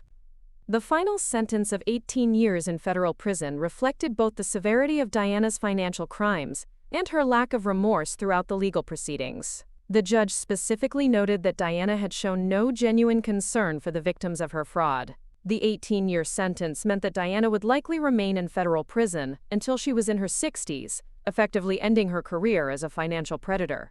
Tyler and Chloe would be adults with their own families by the time their mother was eligible for release, free to build lives without her criminal influence and manipulation. As Diana was led away in handcuffs following her sentencing, I felt a mixture of relief and sadness. Relief that she could no longer harm other victims, and sadness that our family relationships had been built on such extensive deception and crime. The 3 years of manipulation and theft had caused damage that would take years to fully heal, but the legal resolution provided a foundation for moving forward. The financial recovery process continued even after Diana's conviction, with federal marshals seizing assets she'd purchased with stolen funds and liquidating them for victim compensation. The process was slow and incomplete, but I eventually recovered approximately $50,000 of my original inheritance, enough to provide some financial security for completing my education and establishing independent housing. Tyler and Chloe maintained their cooperation with law enforcement throughout the asset recovery process, helping identify items Diana had purchased with my stolen money and supporting efforts to liquidate those assets for victim compensation. Their continued assistance demonstrated genuine remorse for their unknowing participation in Diana's crimes and commitment to making whatever amends were possible. My relationship with my father slowly improved as we both processed the reality of Diana's extensive deception. Marcus felt profound guilt about enabling her crimes through inattention to family finances. But he also recognized that Diana's manipulation had been sophisticated enough to fool financial professionals. The federal investigation had revealed that several bank employees had also been deceived by Diana's forged documents and fraudulent schemes. The house on Cedar Lane became truly mine once the legal proceedings were complete, and the financial recovery efforts had resolved Diana's fraudulent claims against the property. Living there as the undisputed owner rather than a displaced victim of manipulation felt like reclaiming not just physical space, but also my identity and independence. I decided to renovate the garage where I'd spent 3 years sleeping in inadequate conditions. Rather than converting it back to pure storage, I transformed it into a comfortable guest suite with proper insulation, heating, and windows. The renovation served both practical and symbolic purposes, creating something positive from a space that had represented my powerlessness and exclusion. The guest suite renovation was completed with assistance from Tyler, who volunteered his labor as part of his efforts to make amends for unknowingly benefiting from Diana's crimes. Working together on the project helped us develop a genuine relationship, separate from the manipulative family dynamics Diana had created. Tyler proved to be skilled at construction work and seemed to find the physical labor therapeutic as he processed his mother's criminal behavior. Chloe also contributed to improving the house, using her artistic skills to help with interior design decisions for both the renovated garage and other rooms that needed updating after Diana's departure. Her involvement in the renovation projects provided opportunities for us to talk through our complicated family history and develop mutual understanding despite the difficult circumstances. The renovation work became a form of healing as we transformed spaces that had been controlled by Diana's manipulation into areas that reflected our own preferences and needs. Every improvement to the house represented freedom from her systematic control and authority to make decisions based on our own values rather than her fraudulent schemes. A year after Diana's conviction, I received a letter from her in federal prison, attempting to justify her behavior and requesting forgiveness for the financial crimes. The letter was manipulative and self-serving, focusing on her difficult circumstances rather than acknowledging the harm she'd caused to her victims. I chose not to respond, recognizing that Diana remained committed to manipulation even from prison. The letter from prison confirmed that Diana had learned nothing from her legal consequences and remained focused on managing her image rather than accepting responsibility for her crimes. Her continued attempts at manipulation reinforced my decision to maintain no contact and to focus on building relationships with people who demonstrated genuine honesty and respect. Tyler and Chloe also received letters from Diana attempting to rebuild relationships with them, but both chose to maintain limited contact while they continued processing the reality of her criminal behavior. They'd built new lives free from her influence and weren't willing to risk the emotional manipulation that had characterized their previous relationships with their mother. The experience of discovering and prosecuting Diana's financial crimes had taught me important lessons about trust, legal rights, and the importance of maintaining control over my own financial affairs. I'd learned to recognize manipulation tactics and to insist on transparency in any relationship involving financial or legal decisions. The inheritance fraud case also connected me with other victims of similar crimes, people who'd been exploited by family members or trusted individuals who'd stolen their assets through sophisticated fraud schemes. The support network that developed among victims provided valuable perspective on recovery and healing after financial betrayal. 2 years after Diana's conviction, I graduated from Portland Community College with a degree in business administration, using knowledge gained from the legal proceedings to understand financial systems and fraud prevention. The education felt particularly meaningful, given that Diana had attempted to sabotage my academic progress through credit damage and financial theft. The graduation ceremony was attended by my father, Tyler, Chloe, Aunt Bethany, and Noah Chen, people who'd supported me throughout the legal proceedings and recovery process. The celebration felt like validation not just of academic achievement, but of survival and growth, despite extensive manipulation and criminal victimization.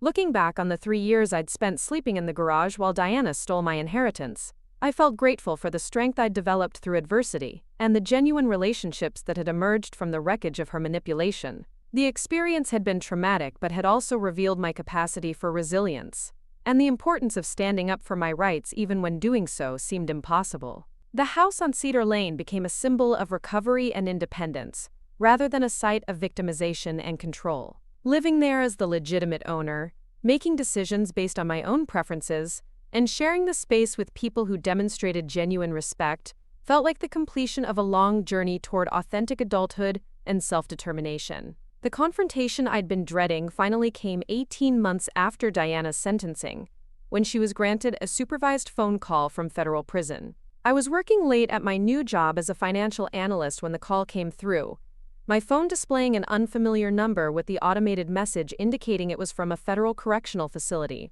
My heart rate spiked as I realized Diana was attempting to contact me directly for the first time since her conviction. I almost declined the call, having built a peaceful life free from her manipulation and having no desire to reopen old wounds. But curiosity about what she might say after all this time, and perhaps a need for closure, convinced me to accept the charges and listen to whatever message she'd prepared during her months in prison. Diana's voice sounded different than I remembered, harder somehow and lacking the false warmth she'd always used during our family interactions. She didn't apologize for her crimes or express remorse for the years of manipulation and theft. Instead, she launched into a prepared speech about how unfairly she'd been treated by the legal system, and how the federal prosecutors had exaggerated her actions to advance their own careers. According to Diana's version of events, she'd simply been trying to provide for her children during a difficult financial period, and had made some poor decisions about accessing money she believed was available for family use. She portrayed herself as a victim of legal overreach, rather than a criminal, who'd systematically defrauded multiple victims over several years. The conversation was surreal as Diana attempted to rewrite history while speaking from a federal prison cell. She claimed that the inheritance money had been sitting unused while I was struggling financially, suggesting that she'd actually been helping me by ensuring the funds were being put to productive use. The mental gymnastics required to transform theft into assistance was staggering even by Diana's standards. When I finally interrupted her monologue to point out that she'd forged legal documents and committed identity theft, Diana's tone shifted to the patronizing voice I remembered from our family conflicts. She suggested that I was too young to understand the complexities of financial management, and that adults sometimes had to make difficult decisions that children couldn't appreciate.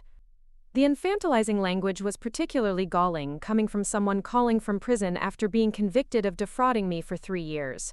Diana seemed genuinely unable to comprehend that her criminal behavior had been wrong, focusing instead on justifying her actions and minimizing their impact on her victims. I ended the call after 10 minutes, feeling emotionally drained but also oddly empowered. Hearing Diana attempt to manipulate me from prison while facing 15 more years of incarceration confirmed that I'd made the right decisions throughout the legal proceedings.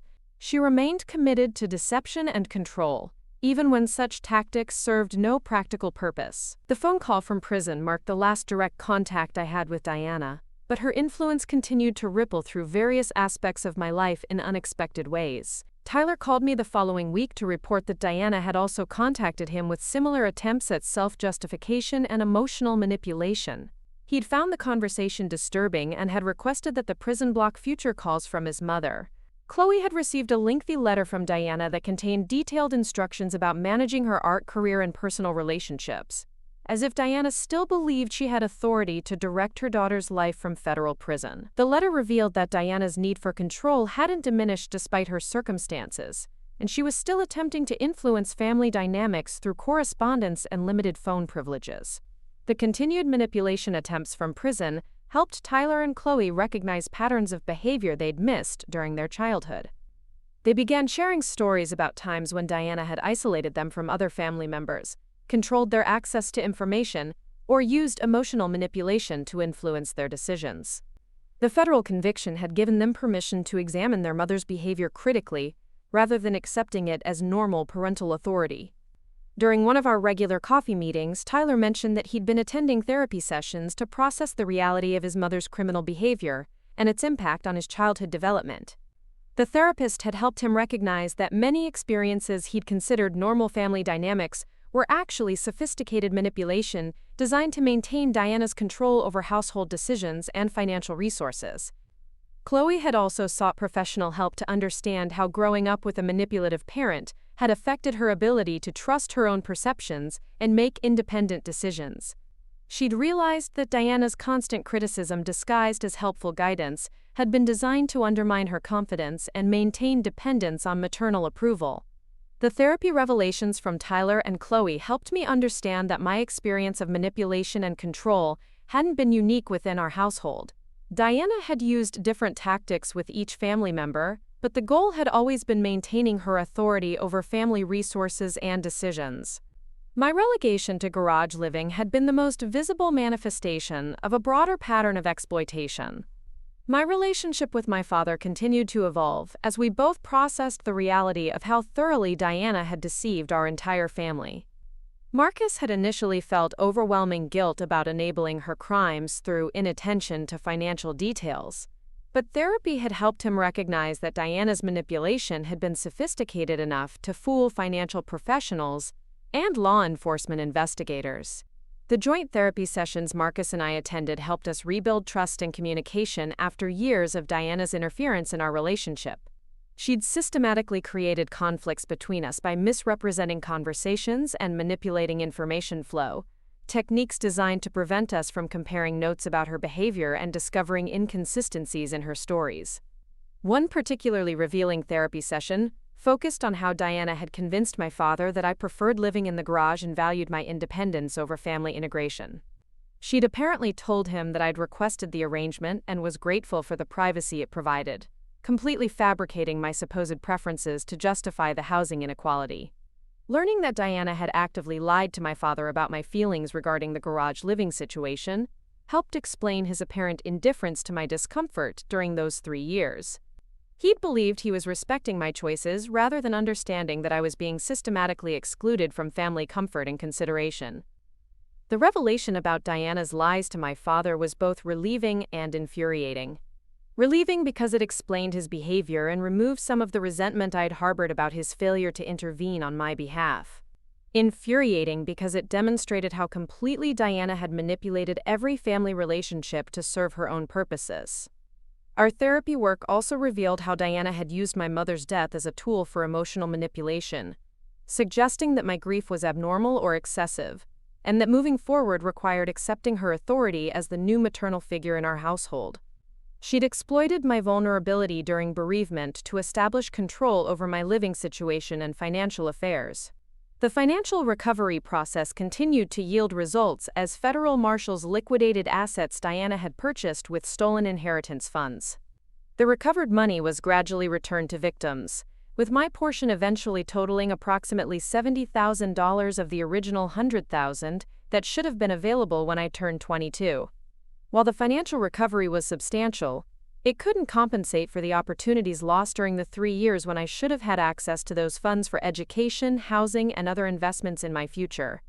The delayed access to my inheritance had forced me to work multiple jobs during college, and had limited my ability to pursue unpaid internships that could have advanced my career. Kevin Torres helped me invest the recovered funds in diversified accounts designed to rebuild the growth that had been lost during Diana's theft. The investment strategy was conservative but aimed at restoring the financial security my grandmother had intended to provide for my early adult years. The investment process was educational and empowering, giving me direct control over financial decisions for the first time in my adult life. During the years when Diana had been stealing my inheritance, I'd been struggling to afford basic necessities while she enjoyed luxury purchases funded by my own money. Learning to manage substantial financial assets was both exciting and intimidating after years of financial insecurity. I enrolled in additional business courses, focused on investment management and financial planning, determined to never again be vulnerable to the kind of exploitation Diana had perpetrated. The education in financial management also motivated me to change career directions toward helping other victims of financial fraud and inheritance theft. My experience with Diana's sophisticated criminal schemes had given me insights into fraud detection that could benefit other potential victims of similar crimes. I began volunteering with a nonprofit organization that provided services to elder abuse and financial fraud victims, using my experience to help people recognize manipulation tactics and understand their legal rights when dealing with inheritance theft. The volunteer work was emotionally challenging but provided meaning and purpose from my traumatic experiences. The nonprofit work connected me with other inheritance fraud survivors who'd experienced similar manipulation and theft by family members or trusted individuals. The stories were heartbreakingly similar, with perpetrators using emotional manipulation and legal complexity to confuse victims and delay discovery of their crimes. Meeting other survivors helped me understand that Diana's techniques weren't unique or improvised, but followed predictable patterns used by inheritance fraudsters. The systematic isolation, the gradual assumption of financial control, and the emotional manipulation designed to prevent victims from seeking help were standard tactics employed by this type of criminal. The survivor support groups also provided perspective on recovery and healing after financial betrayal by trusted family members. Many participants had struggled with self-doubt and emotional trauma, even after successful legal prosecution of their abusers, needing years to rebuild confidence in their own judgment and ability to trust others. My work with inheritance fraud survivors eventually led to speaking opportunities at legal conferences and financial planning seminars, where I shared my experience to help professionals recognize warning signs of financial elder abuse and inheritance theft. The presentations were difficult but important, raising awareness about crimes that often went undetected for years. The speaking engagements also connected me with law enforcement professionals who specialized in financial fraud investigation, providing opportunities to learn about new techniques being developed to prevent and prosecute inheritance theft. The field was evolving rapidly as criminals developed more sophisticated methods for exploiting trust relationships. During one particularly memorable conference presentation, I met Sarah Martinez, a federal prosecutor who'd handled several high-profile inheritance fraud cases and was working to develop better legal protections for potential victims. We began collaborating on educational materials designed to help families recognize and prevent financial exploitation. The collaboration with Sarah led to the development of a comprehensive guide for inheritance protection, including legal strategies for structuring trusts to prevent unauthorized access and warning signs that family members or caregivers might be attempting financial exploitation. The guide was distributed through elder law attorneys and financial planning organizations. Working on inheritance protection education gave me a sense of purpose and meaning from the traumatic experiences with Diana's criminal behavior. Rather than simply being a victim of financial fraud, I was using my knowledge to help prevent similar crimes and assist other survivors in their recovery process. The educational work also helped me process my own experiences more completely, as explaining Diana's manipulation tactics to others required me to analyze and understand them in greater detail. The teaching process was therapeutic, transforming painful memories into useful knowledge that could benefit other potential victims. 3 years after Diana's conviction, I received notification that she was being transferred to a different federal facility due to behavioral problems at her current prison.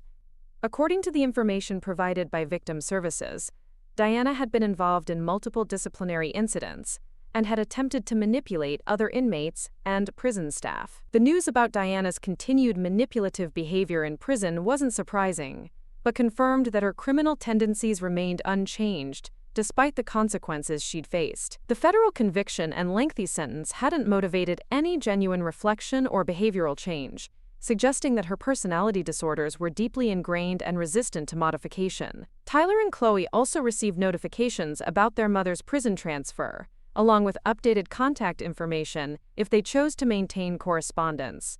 Both had significantly reduced their communication with Diana after her attempts at continued manipulation from prison, focusing instead on building healthy relationships and processing their childhood experiences. The prison transfer notification included information about Diana's earliest possible parole date, which wouldn't occur for another 12 years, given her sentence length and disciplinary record. The extended incarceration meant that Tyler and Chloe would be well into their 30s before their mother could potentially return to society, giving them time to establish independent lives free from her influence. Learning about Diana's continued behavioral problems in prison reinforced my decision to maintain no contact and to focus on building a life defined by my own choices, rather than reactions to her criminal behavior. The legal system was handling her punishment, and my energy was better spent on positive pursuits and relationships. My relationship with Tyler and Chloe had evolved into genuine friendship based on shared experiences and mutual support, rather than the artificial family dynamics Diana had imposed.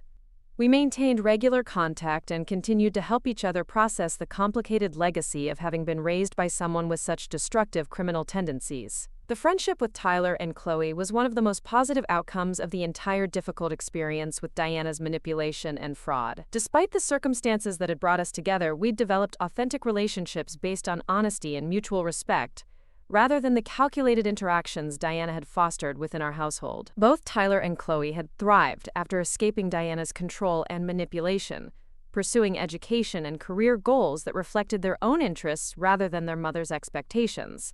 Tyler had discovered a talent for computer programming and was working toward a degree in software development, while Chloe was developing her artistic skills through formal training and gallery exhibitions.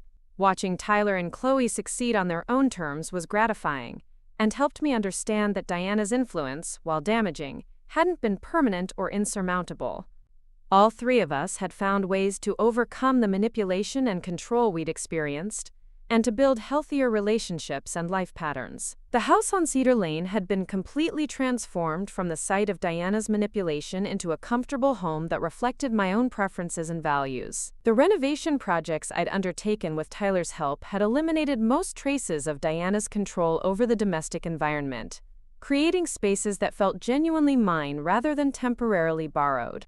The renovated garage guest suite had become a symbol of transformation, converting the space where I'd endured 3 years of uncomfortable exile into a welcoming area where friends and family could stay when visiting. The contrast between the cold, inadequate garage where Diana had relegated me and the warm, properly equipped guest suite it had become represented my journey from victimization to empowerment. I'd also converted Tyler's former gaming room into a home office where I could work on inheritance fraud prevention education and manage my volunteer activities with survivor support organizations. The space that had once represented Diana's favoritism toward her biological children was now being used to help other victims of similar crimes. Chloe's former art room had been transformed into a library and study area filled with books about financial planning, legal rights, and psychology that helped me understand both my own experiences and the broader patterns of manipulation and fraud that affected other families. The room represented my commitment to continued learning and growth, rather than simply surviving Diana's criminal behavior. The master bedroom where Diana had slept while stealing my inheritance had been completely redecorated to eliminate any reminders of her occupancy. The space now reflected my own aesthetic preferences and provided a comfortable retreat that felt completely separate from the manipulative environment she'd created.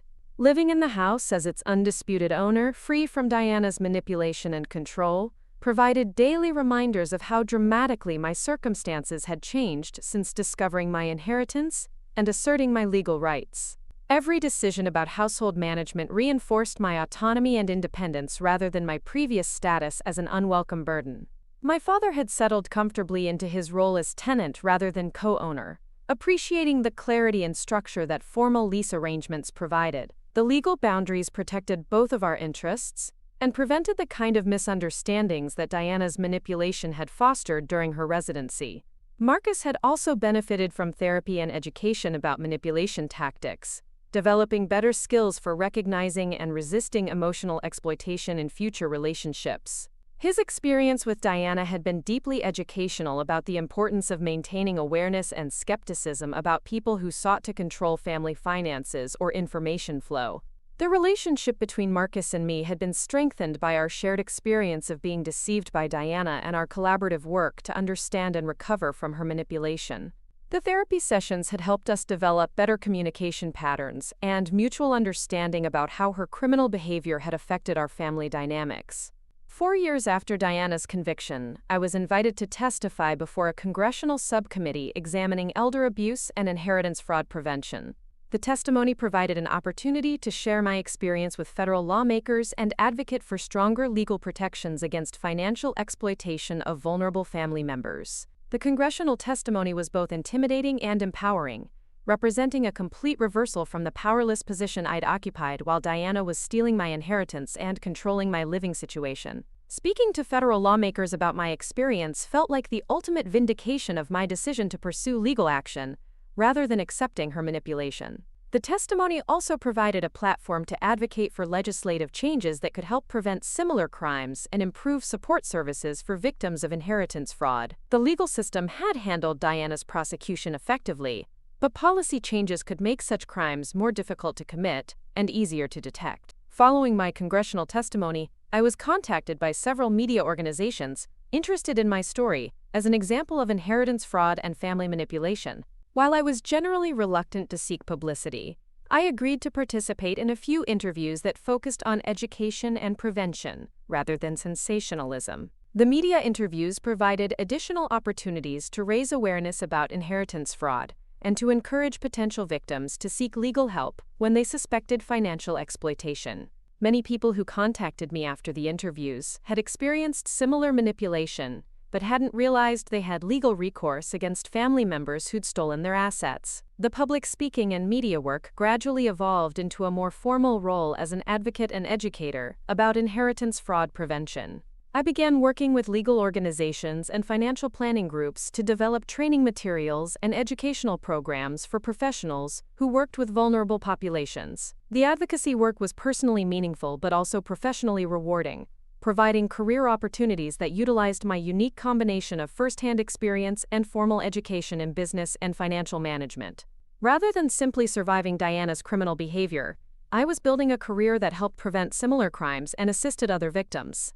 5 years after Diana's conviction, I received a letter from the Federal Parole Board requesting input about her potential early release consideration.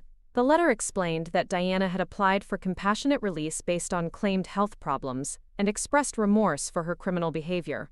Reading Diana's parole application was surreal, as it contained elaborate descriptions of her supposed rehabilitation and newfound understanding of the harm she'd caused her victims. The language was carefully crafted to present her in the most sympathetic light possible, but the manipulative techniques were identical to those she'd used during our family conflicts. I submitted a detailed response to the parole board outlining Diana's continued attempts at manipulation from prison, her lack of genuine remorse, and the ongoing impact of her crimes on her victims. The response included documentation of her disciplinary problems in federal custody, and her attempts to continue controlling family members through correspondence and phone calls. Tyler and Chloe also submitted statements opposing Diana's early release, describing the ongoing trauma from her manipulation and their concerns about her potential return to society.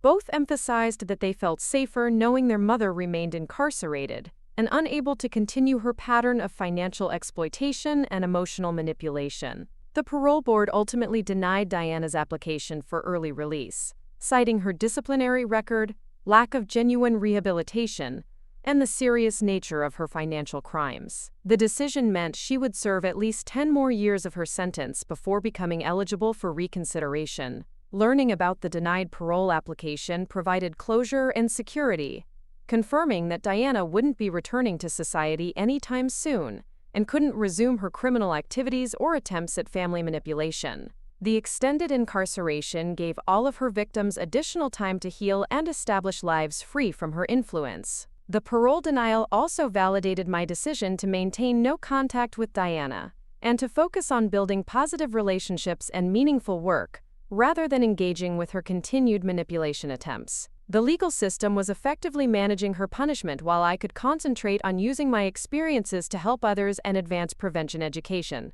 6 years after Diana's conviction, I was married to James Rodriguez, a financial crimes investigator I'd met during my advocacy work. Our relationship was built on honesty, mutual respect, and shared commitment to helping victims of financial exploitation, providing a stark contrast to the manipulative dynamics Diana had fostered within our family. The wedding celebration was held in the backyard of the house on Cedar Lane, with Tyler and Chloe serving as witnesses alongside my father, Aunt Bethany, and friends from my advocacy work.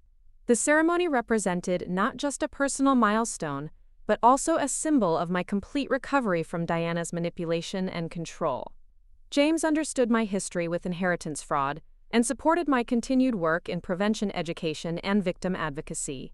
His professional experience with financial crimes provided additional perspective on Diana's criminal techniques and helped me understand how my experience fit into broader patterns of family financial exploitation. The marriage also represented my confidence in my ability to recognize and build healthy relationships, after years of being manipulated by someone I'd trusted as a parental figure. The therapeutic work and advocacy experience had helped me develop better skills for assessing character and establishing appropriate boundaries. 7 years after Diana's conviction, I published a book about inheritance fraud prevention that combined my personal experience with practical advice for families seeking to protect their assets from exploitation. The book was endorsed by legal professionals and financial planners and became a resource for estate planning attorneys working with vulnerable clients. The book publication represented the culmination of my transformation from victim to advocate and educator. Rather than being defined by Diana's criminal behavior, I was using my experiences to educate others and prevent similar crimes from devastating other families. The success of the book led to additional speaking opportunities and consulting work with law enforcement agencies developing training programs for financial fraud investigators. My unique perspective as both a victim and an educated advocate provided valuable insights for professionals working to combat inheritance fraud. 8 years after Diana's conviction, Tyler graduated from college with his computer science degree and accepted a position with a cybersecurity firm that specialized in detecting financial fraud. His career choice was partially inspired by our family's experience with Diana's crimes and his desire to help prevent similar exploitation of vulnerable individuals. Chloe had established herself as a successful artist and was teaching art therapy workshops for trauma survivors, including victims of family manipulation and abuse. Her creative work often explored themes of truth, identity, and recovery from deceptive relationships, processing her own experiences while helping others heal from similar trauma. Both Tyler and Chloe had built successful, independent lives that demonstrated resilience and growth despite their difficult childhood experiences with Diana's manipulation. Their achievements validated the possibility of overcoming destructive family patterns and building healthy relationships and careers. The continued success and growth of Tyler and Chloe provided ongoing evidence that Diana's criminal influence, while damaging, hadn't permanently destroyed our ability to trust, love, and build meaningful lives. All three of us had found ways to transform our experiences into sources of strength and purpose, rather than permanent victimization. 9 years after Diana's conviction, I was appointed to serve on a federal advisory committee examining inheritance fraud prevention and victim services. The appointment represented recognition of my expertise in advocacy work and provided an opportunity to influence policy development at the national level. The advisory committee work involved collaborating with federal agencies, legal professionals, and other advocates to develop improved strategies for preventing inheritance fraud and supporting victims of financial exploitation by family members. The position represented the ultimate transformation from victim to expert and policy advocate. 10 years after Diana's conviction, I received notification that she remained incarcerated at a federal facility in Arizona and was not eligible for parole consideration for at least 5 more years. The notification confirmed that she was continuing to serve her sentence without early release and remained unable to resume her criminal activities or contact her victims. The decade that had passed since Diana's conviction had been filled with growth, achievement, and meaningful relationships that demonstrated complete recovery from her manipulation and control. Rather than being defined by her criminal behavior, I had built a life and career that helped prevent similar crimes and supported other survivors of financial exploitation. The trust had originally contained over $60,000 when it was established, money that should have grown substantially over the years through conservative investments. Diana's systematic theft had not only stolen my current assets but had also prevented the inheritance from growing as my grandmother had intended. The financial damage went far beyond the specific amounts she'd taken. Tyler called me during the second week of the FBI investigation, his voice confused and distressed. He'd apparently learned about the criminal charges against his mother and wanted to understand what was happening. The conversation was awkward and painful, as Tyler had been completely unaware of Diana's financial crimes and was struggling to reconcile the mother he knew with the federal fraud charges she was facing. I explained the situation as gently as possible, focusing on the legal facts rather than my emotional reactions to Diana's behavior. Tyler seemed genuinely shocked to learn that his gaming equipment and bedroom furniture had been purchased with stolen money, and he offered to return anything that had been bought with my inheritance funds. His distress seemed authentic, and I felt sympathy for him despite everything that had happened. Chloe's reaction was more complicated when she learned about the situation through Tyler. She called me crying, apologizing for benefiting from stolen money and expressing guilt about the comfortable living arrangements she'd enjoyed while I slept in the garage. Her emotional response seemed genuine, but it was also clear that she was struggling to understand how her mother could have committed such serious crimes. Both Tyler and Chloe offered to cooperate with the federal investigation, providing information about purchases Diana had made and timeline details that might help establish the pattern of theft. Their willingness to assist the investigation was touching, especially given that they were essentially helping to build a case against their own mother. The situation had clearly shattered their trust in Diana, as thoroughly as it had destroyed my relationship with her. My father's reaction to the financial fraud revelations was complex and painful to witness. Marcus had trusted Diana completely with family financial matters and felt profound guilt about enabling her crimes through his inattention to legal and financial details. He'd signed documents Diana had prepared without reading them carefully, unknowingly participating in some of her fraudulent schemes. The FBI agents needed to interview Marcus as part of their investigation, and the process was humiliating for him as he realized how thoroughly Diana had deceived him about family finances.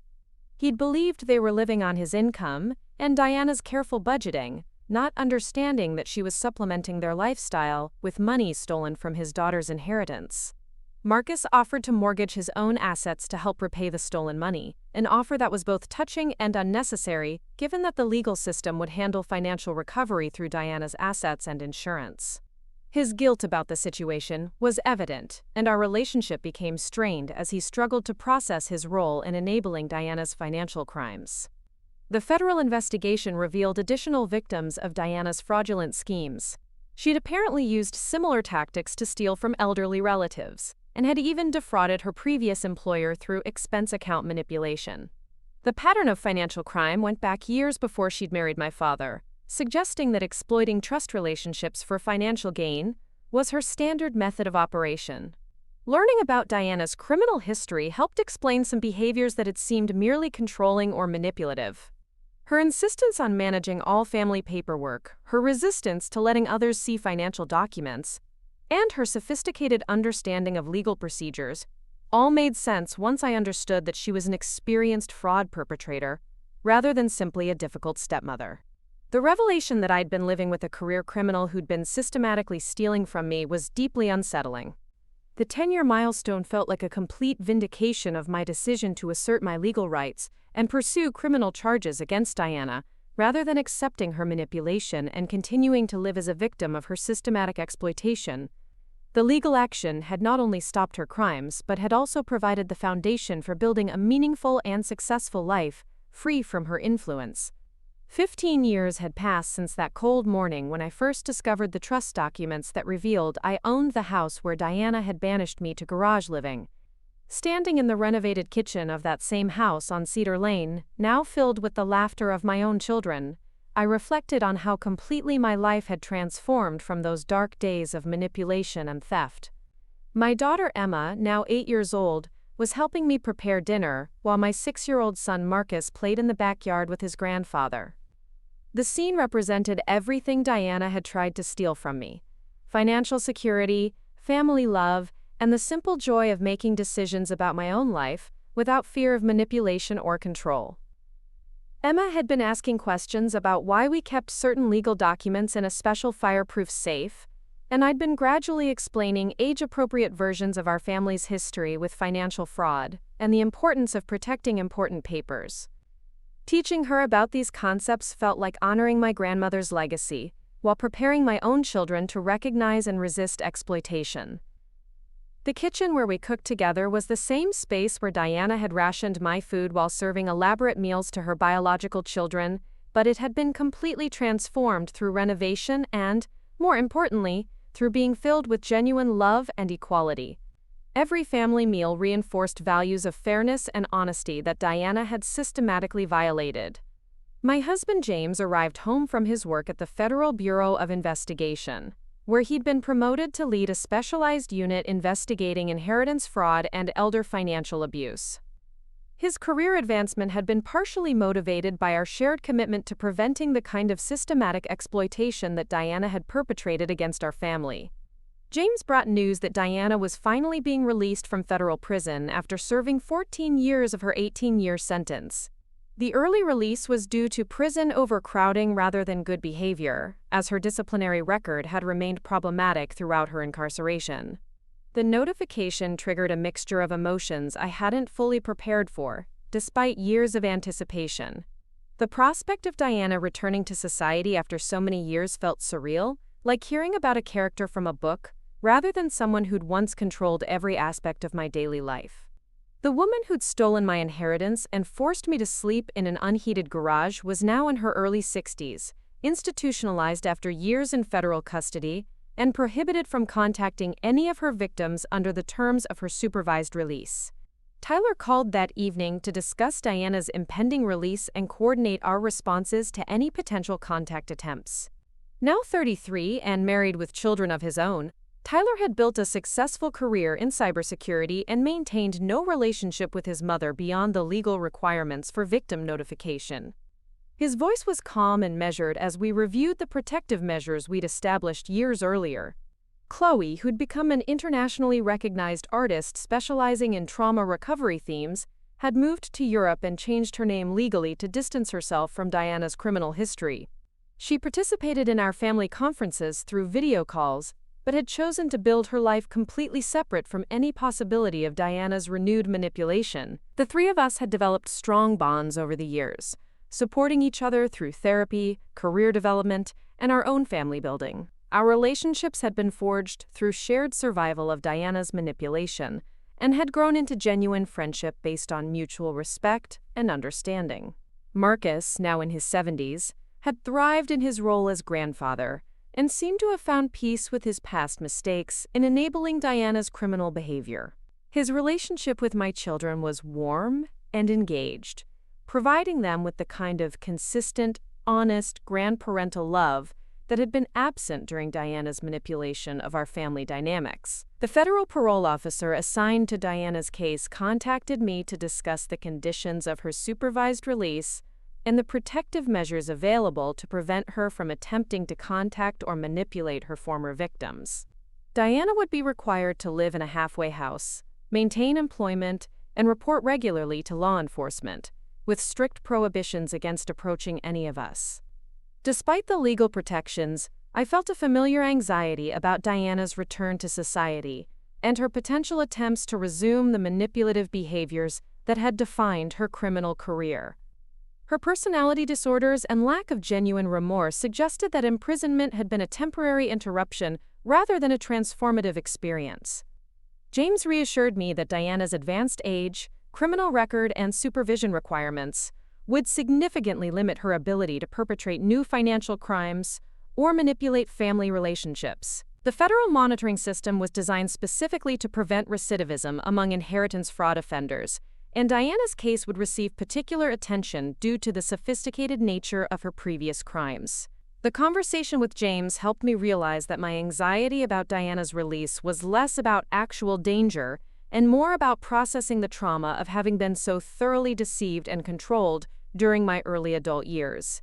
The young woman who'd slept in a garage while her stepmother stole her inheritance had grown into a confident adult with her own family and career, but memories of powerlessness still occasionally surfaced.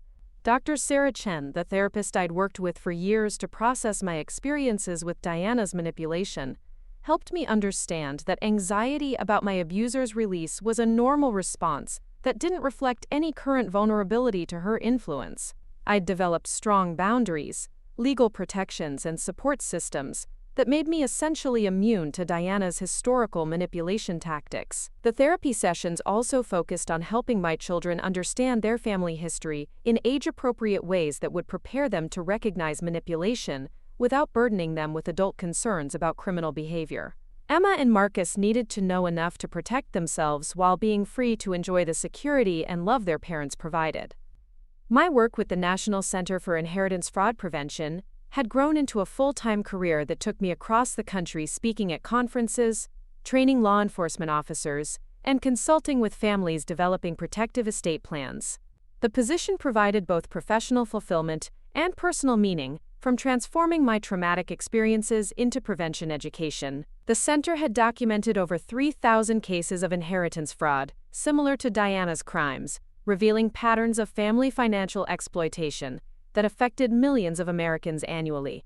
My research had contributed to legislative changes that strengthened legal protections for inheritance beneficiaries and improved detection of fraudulent financial transactions. One particularly rewarding aspect of my advocacy work involved mentoring other inheritance fraud survivors through their recovery and legal proceedings. Many victims struggled with self-doubt and guilt about being deceived by trusted family members, emotions I understood intimately from my own experience with Diana's systematic manipulation. The mentoring relationships often reminded me of how far I'd traveled from the confused and powerless young woman who'd once accepted garage living as reasonable, while her inheritance was being stolen. The contrast between my current confidence and expertise and my previous vulnerability served as powerful evidence of recovery and growth. Emma had recently started asking more sophisticated questions about why some adults lie and steal from their families, prompted by age-appropriate books we'd been reading about honesty and trust. Her questions provided opportunities to discuss important values while sharing sanitized versions of our family's experiences with deception and recovery. Teaching Emma about recognizing manipulation and protecting herself from exploitation felt like preparing her with tools I'd lacked during my own encounters with Diana's criminal behavior. The education was preventative rather than reactive, giving her knowledge that could protect her throughout her life. Marcus had developed into a thoughtful and empathetic child who seemed naturally suspicious of adults who promised too much or asked for unusual favors. His instincts appeared healthy and well-calibrated, suggesting that growing up in an honest household had given him good judgment about character and relationships. Both children had strong relationships with Tyler and Chloe, who served as additional sources of guidance and perspective about family dynamics and personal boundaries. The extended family connections provided stability and multiple sources of support that contrasted sharply with the isolation Diana had created during her manipulation of our household. 6 months after Diana's release from prison, we received notification that she'd violated the terms of her supervised release by attempting to contact elderly relatives through social media using false identities. The violation resulted in her return to federal custody and additional charges related to identity theft and attempted financial fraud. The news about Diana's swift return to criminal behavior wasn't surprising, but confirmed that her personality disorders and manipulative tendencies had remained unchanged despite years of incarceration. Her inability to resist exploiting vulnerable family members demonstrated that the threat she'd posed to our family had been neutralized through legal intervention, rather than genuine rehabilitation. Tyler expressed relief that Diana had revealed her continued criminal intentions so quickly, eliminating any uncertainty about whether she might have genuinely changed during her years in prison. Her immediate return to fraudulent behavior validated our decisions to maintain no contact and to focus on building our own lives rather than hoping for her redemption. Chloe, participating in our family conference call from her studio in Barcelona, observed that Diana's rapid recidivism felt like closure rather than disappointment. The woman who'd stolen our childhood security and manipulated our family relationships had proven herself incapable of change, freeing us from any lingering guilt about refusing reconciliation. The additional federal charges against Diana would likely result in her spending the remainder of her life in federal custody, given her age and the severity of repeat offenses involving financial fraud and identity theft. The prospect of permanent incarceration provided security and finality that allowed us to focus completely on our own families without concern about future manipulation attempts. My book about inheritance fraud prevention had been updated and republished multiple times, incorporating new research and case studies from my continuing work with fraud survivors. The latest edition included policy recommendations that had been adopted by several states to strengthen legal protections for inheritance beneficiaries and improve prosecution of family financial crimes. The success of the book had led to opportunities for television appearances and documentary participation, providing platforms to educate broader audiences about financial exploitation within families. The media work was sometimes emotionally challenging, but served important educational purposes that could prevent other families from experiencing similar victimization. Emma had recently discovered the book on our shelf and asked why Mommy's name was on the cover, leading to conversations about writing, research, and the importance of sharing knowledge to help other people. Her pride in my work was touching and motivating, reinforcing my commitment to continuing advocacy despite the personal costs. The house on Cedar Lane had become a gathering place for holidays and celebrations, filled with the kind of warmth and inclusion that Diana had systematically prevented during her residency. Family dinners included everyone equally, with no hierarchies or manipulative dynamics influencing who received attention or consideration. The renovated garage guest suite regularly hosted Tyler's family during visits, with his children enjoying sleepovers in the space where I'd once endured years of uncomfortable exile. The transformation from site of manipulation to place of family joy felt like the ultimate vindication of my decision to reclaim the property and assert my rights as its owner. Marcus had converted Diana's former master bedroom into a workshop where he crafted furniture and taught woodworking skills to his grandchildren. The space that had once represented her unauthorized control over my property was now filled with creative projects and intergenerational bonding that reflected our family's actual values. My relationship with James had deepened over the years as we'd worked together on financial fraud prevention and supported each other through the complexities of building careers around traumatic experiences. His understanding of criminal psychology and legal procedures provided professional perspective that enhanced my advocacy work, while his personal support had enabled my emotional healing. The partnership between us extended beyond marriage into professional collaboration, as we'd co-authored research papers about family financial exploitation and developed training programs for law enforcement agencies investigating inheritance fraud. Our combined expertise had contributed to improved prosecution techniques and prevention strategies. Emma had expressed interest in becoming a lawyer who helps people who've been lied to and cheated.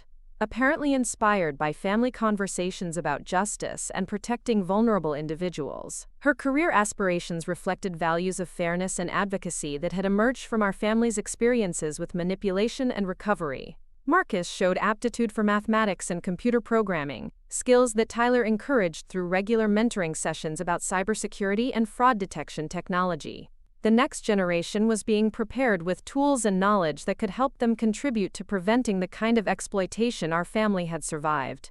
The Federal Advisory Committee I served on had recommended legislative changes that were adopted into national policy, strengthening requirements for inheritance trust management, and improving penalties for financial exploitation of beneficiaries. The policy victories represented systemic change that could protect thousands of families from experiencing similar manipulation and theft.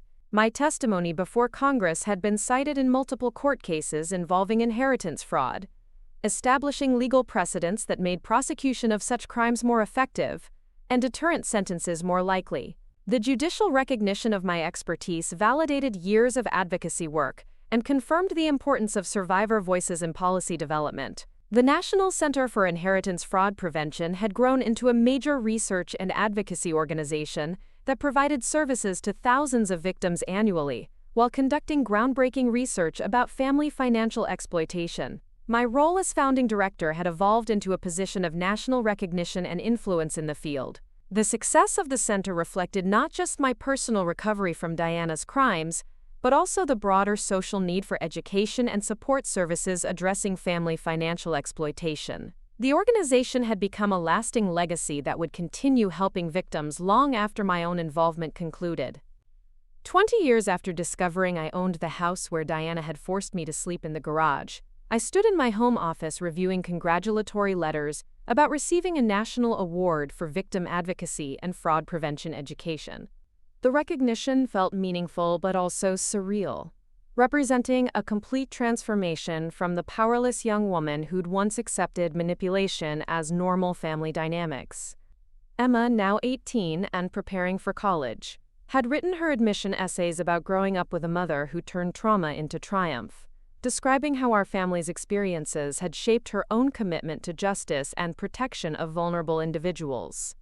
Her essays reflected maturity and wisdom that suggested she'd absorbed important lessons without being burdened by adult concerns during her childhood. Marcus, now 16 and excelling in computer science courses, had developed sophisticated skills in fraud detection and cybersecurity that impressed even Tyler during their technical discussions. The next generation was being prepared with tools and knowledge that could help them contribute to preventing exploitation while building their own successful and honest lives. The legacy of Diana's crimes had been transformed from a source of trauma and victimization into a foundation for meaningful work that protected other families from similar exploitation. Her systematic manipulation and theft had ultimately resulted in strengthened legal protections, improved prosecution techniques, and education programs that prevented countless other crimes. The transformation wasn't just personal but generational, as my children and Tyler's children grew up understanding the importance of honesty, transparency, and protection of vulnerable family members. Diana's criminal legacy was being actively countered by raising a generation committed to opposing, rather than perpetuating, exploitation. As I tucked the award letters into my files and prepared for another day of advocacy work, I reflected on the journey from garage exile to national recognition for victim advocacy. The young woman who'd once slept on a concrete floor while her inheritance was stolen had become someone whose expertise protected thousands of families from similar manipulation. The house on Cedar Lane remained my home and sanctuary, but it was no longer defined by the trauma of Diana's manipulation. Every room held memories of family celebrations, children's laughter, and honest relationships built on mutual respect rather than calculated control. The property that had once represented my powerlessness had become the foundation for a life of purpose and meaning. Diana remained in federal custody, where she would likely spend her remaining years after violating her supervised release through continued attempts at financial fraud. Her inability to change or reform had provided closure and security, confirming that legal intervention rather than personal reconciliation had been the appropriate response to her criminal behavior. The woman who'd made me sleep in a garage while stealing my inheritance had ultimately lost everything: her freedom, her family relationships, and her ability to manipulate vulnerable individuals. Meanwhile, her intended victims had thrived, building successful careers and families while contributing to prevention efforts that protected others from similar exploitation. Justice had been served not just through Diana's imprisonment, but through the transformation of her victims into advocates, educators, and protectors of other vulnerable individuals. The manipulation and theft that were meant to destroy our futures had instead motivated us to build lives dedicated to preventing such crimes and supporting other survivors. Standing in my comfortable home, surrounded by legal documents that confirmed my ownership and family photos that reflected genuine love and equality, I understood that the ultimate victory over Diana's manipulation had been the creation of everything she'd tried to prevent: financial security, family harmony, and the power to protect others from exploitation. The garage where I'd once slept in exile had been transformed into a symbol of recovery and resilience, hosting family celebrations and serving as a guest room where loved ones enjoyed comfort and welcome. The space that had once represented my powerlessness had become evidence of my complete triumph over manipulation and control. The inheritance my grandmother had left to provide security and independence had been partially stolen but ultimately restored, both financially and symbolically. The trust and property that Diana had tried to claim through fraud remained in my possession, serving their intended purpose of providing foundation for building a meaningful and successful life. Most importantly, the manipulation and control that Diana had used to maintain her criminal schemes had been completely overcome through education, therapy, and the development of healthy relationships based on honesty and mutual respect. The young woman who'd once accepted garage living as reasonable had grown into someone whose expertise protected others from similar deception. The transformation was complete, from victim to survivor, to advocate to expert to national leader in fraud prevention. Diana's crimes had ultimately failed not just legally, but completely, as her intended destruction had been transformed into protection and empowerment for countless others. Up next, you've got 2 more standout stories right on your screen. If this one hit the mark, you won't want to pass these up. Just click and check them out.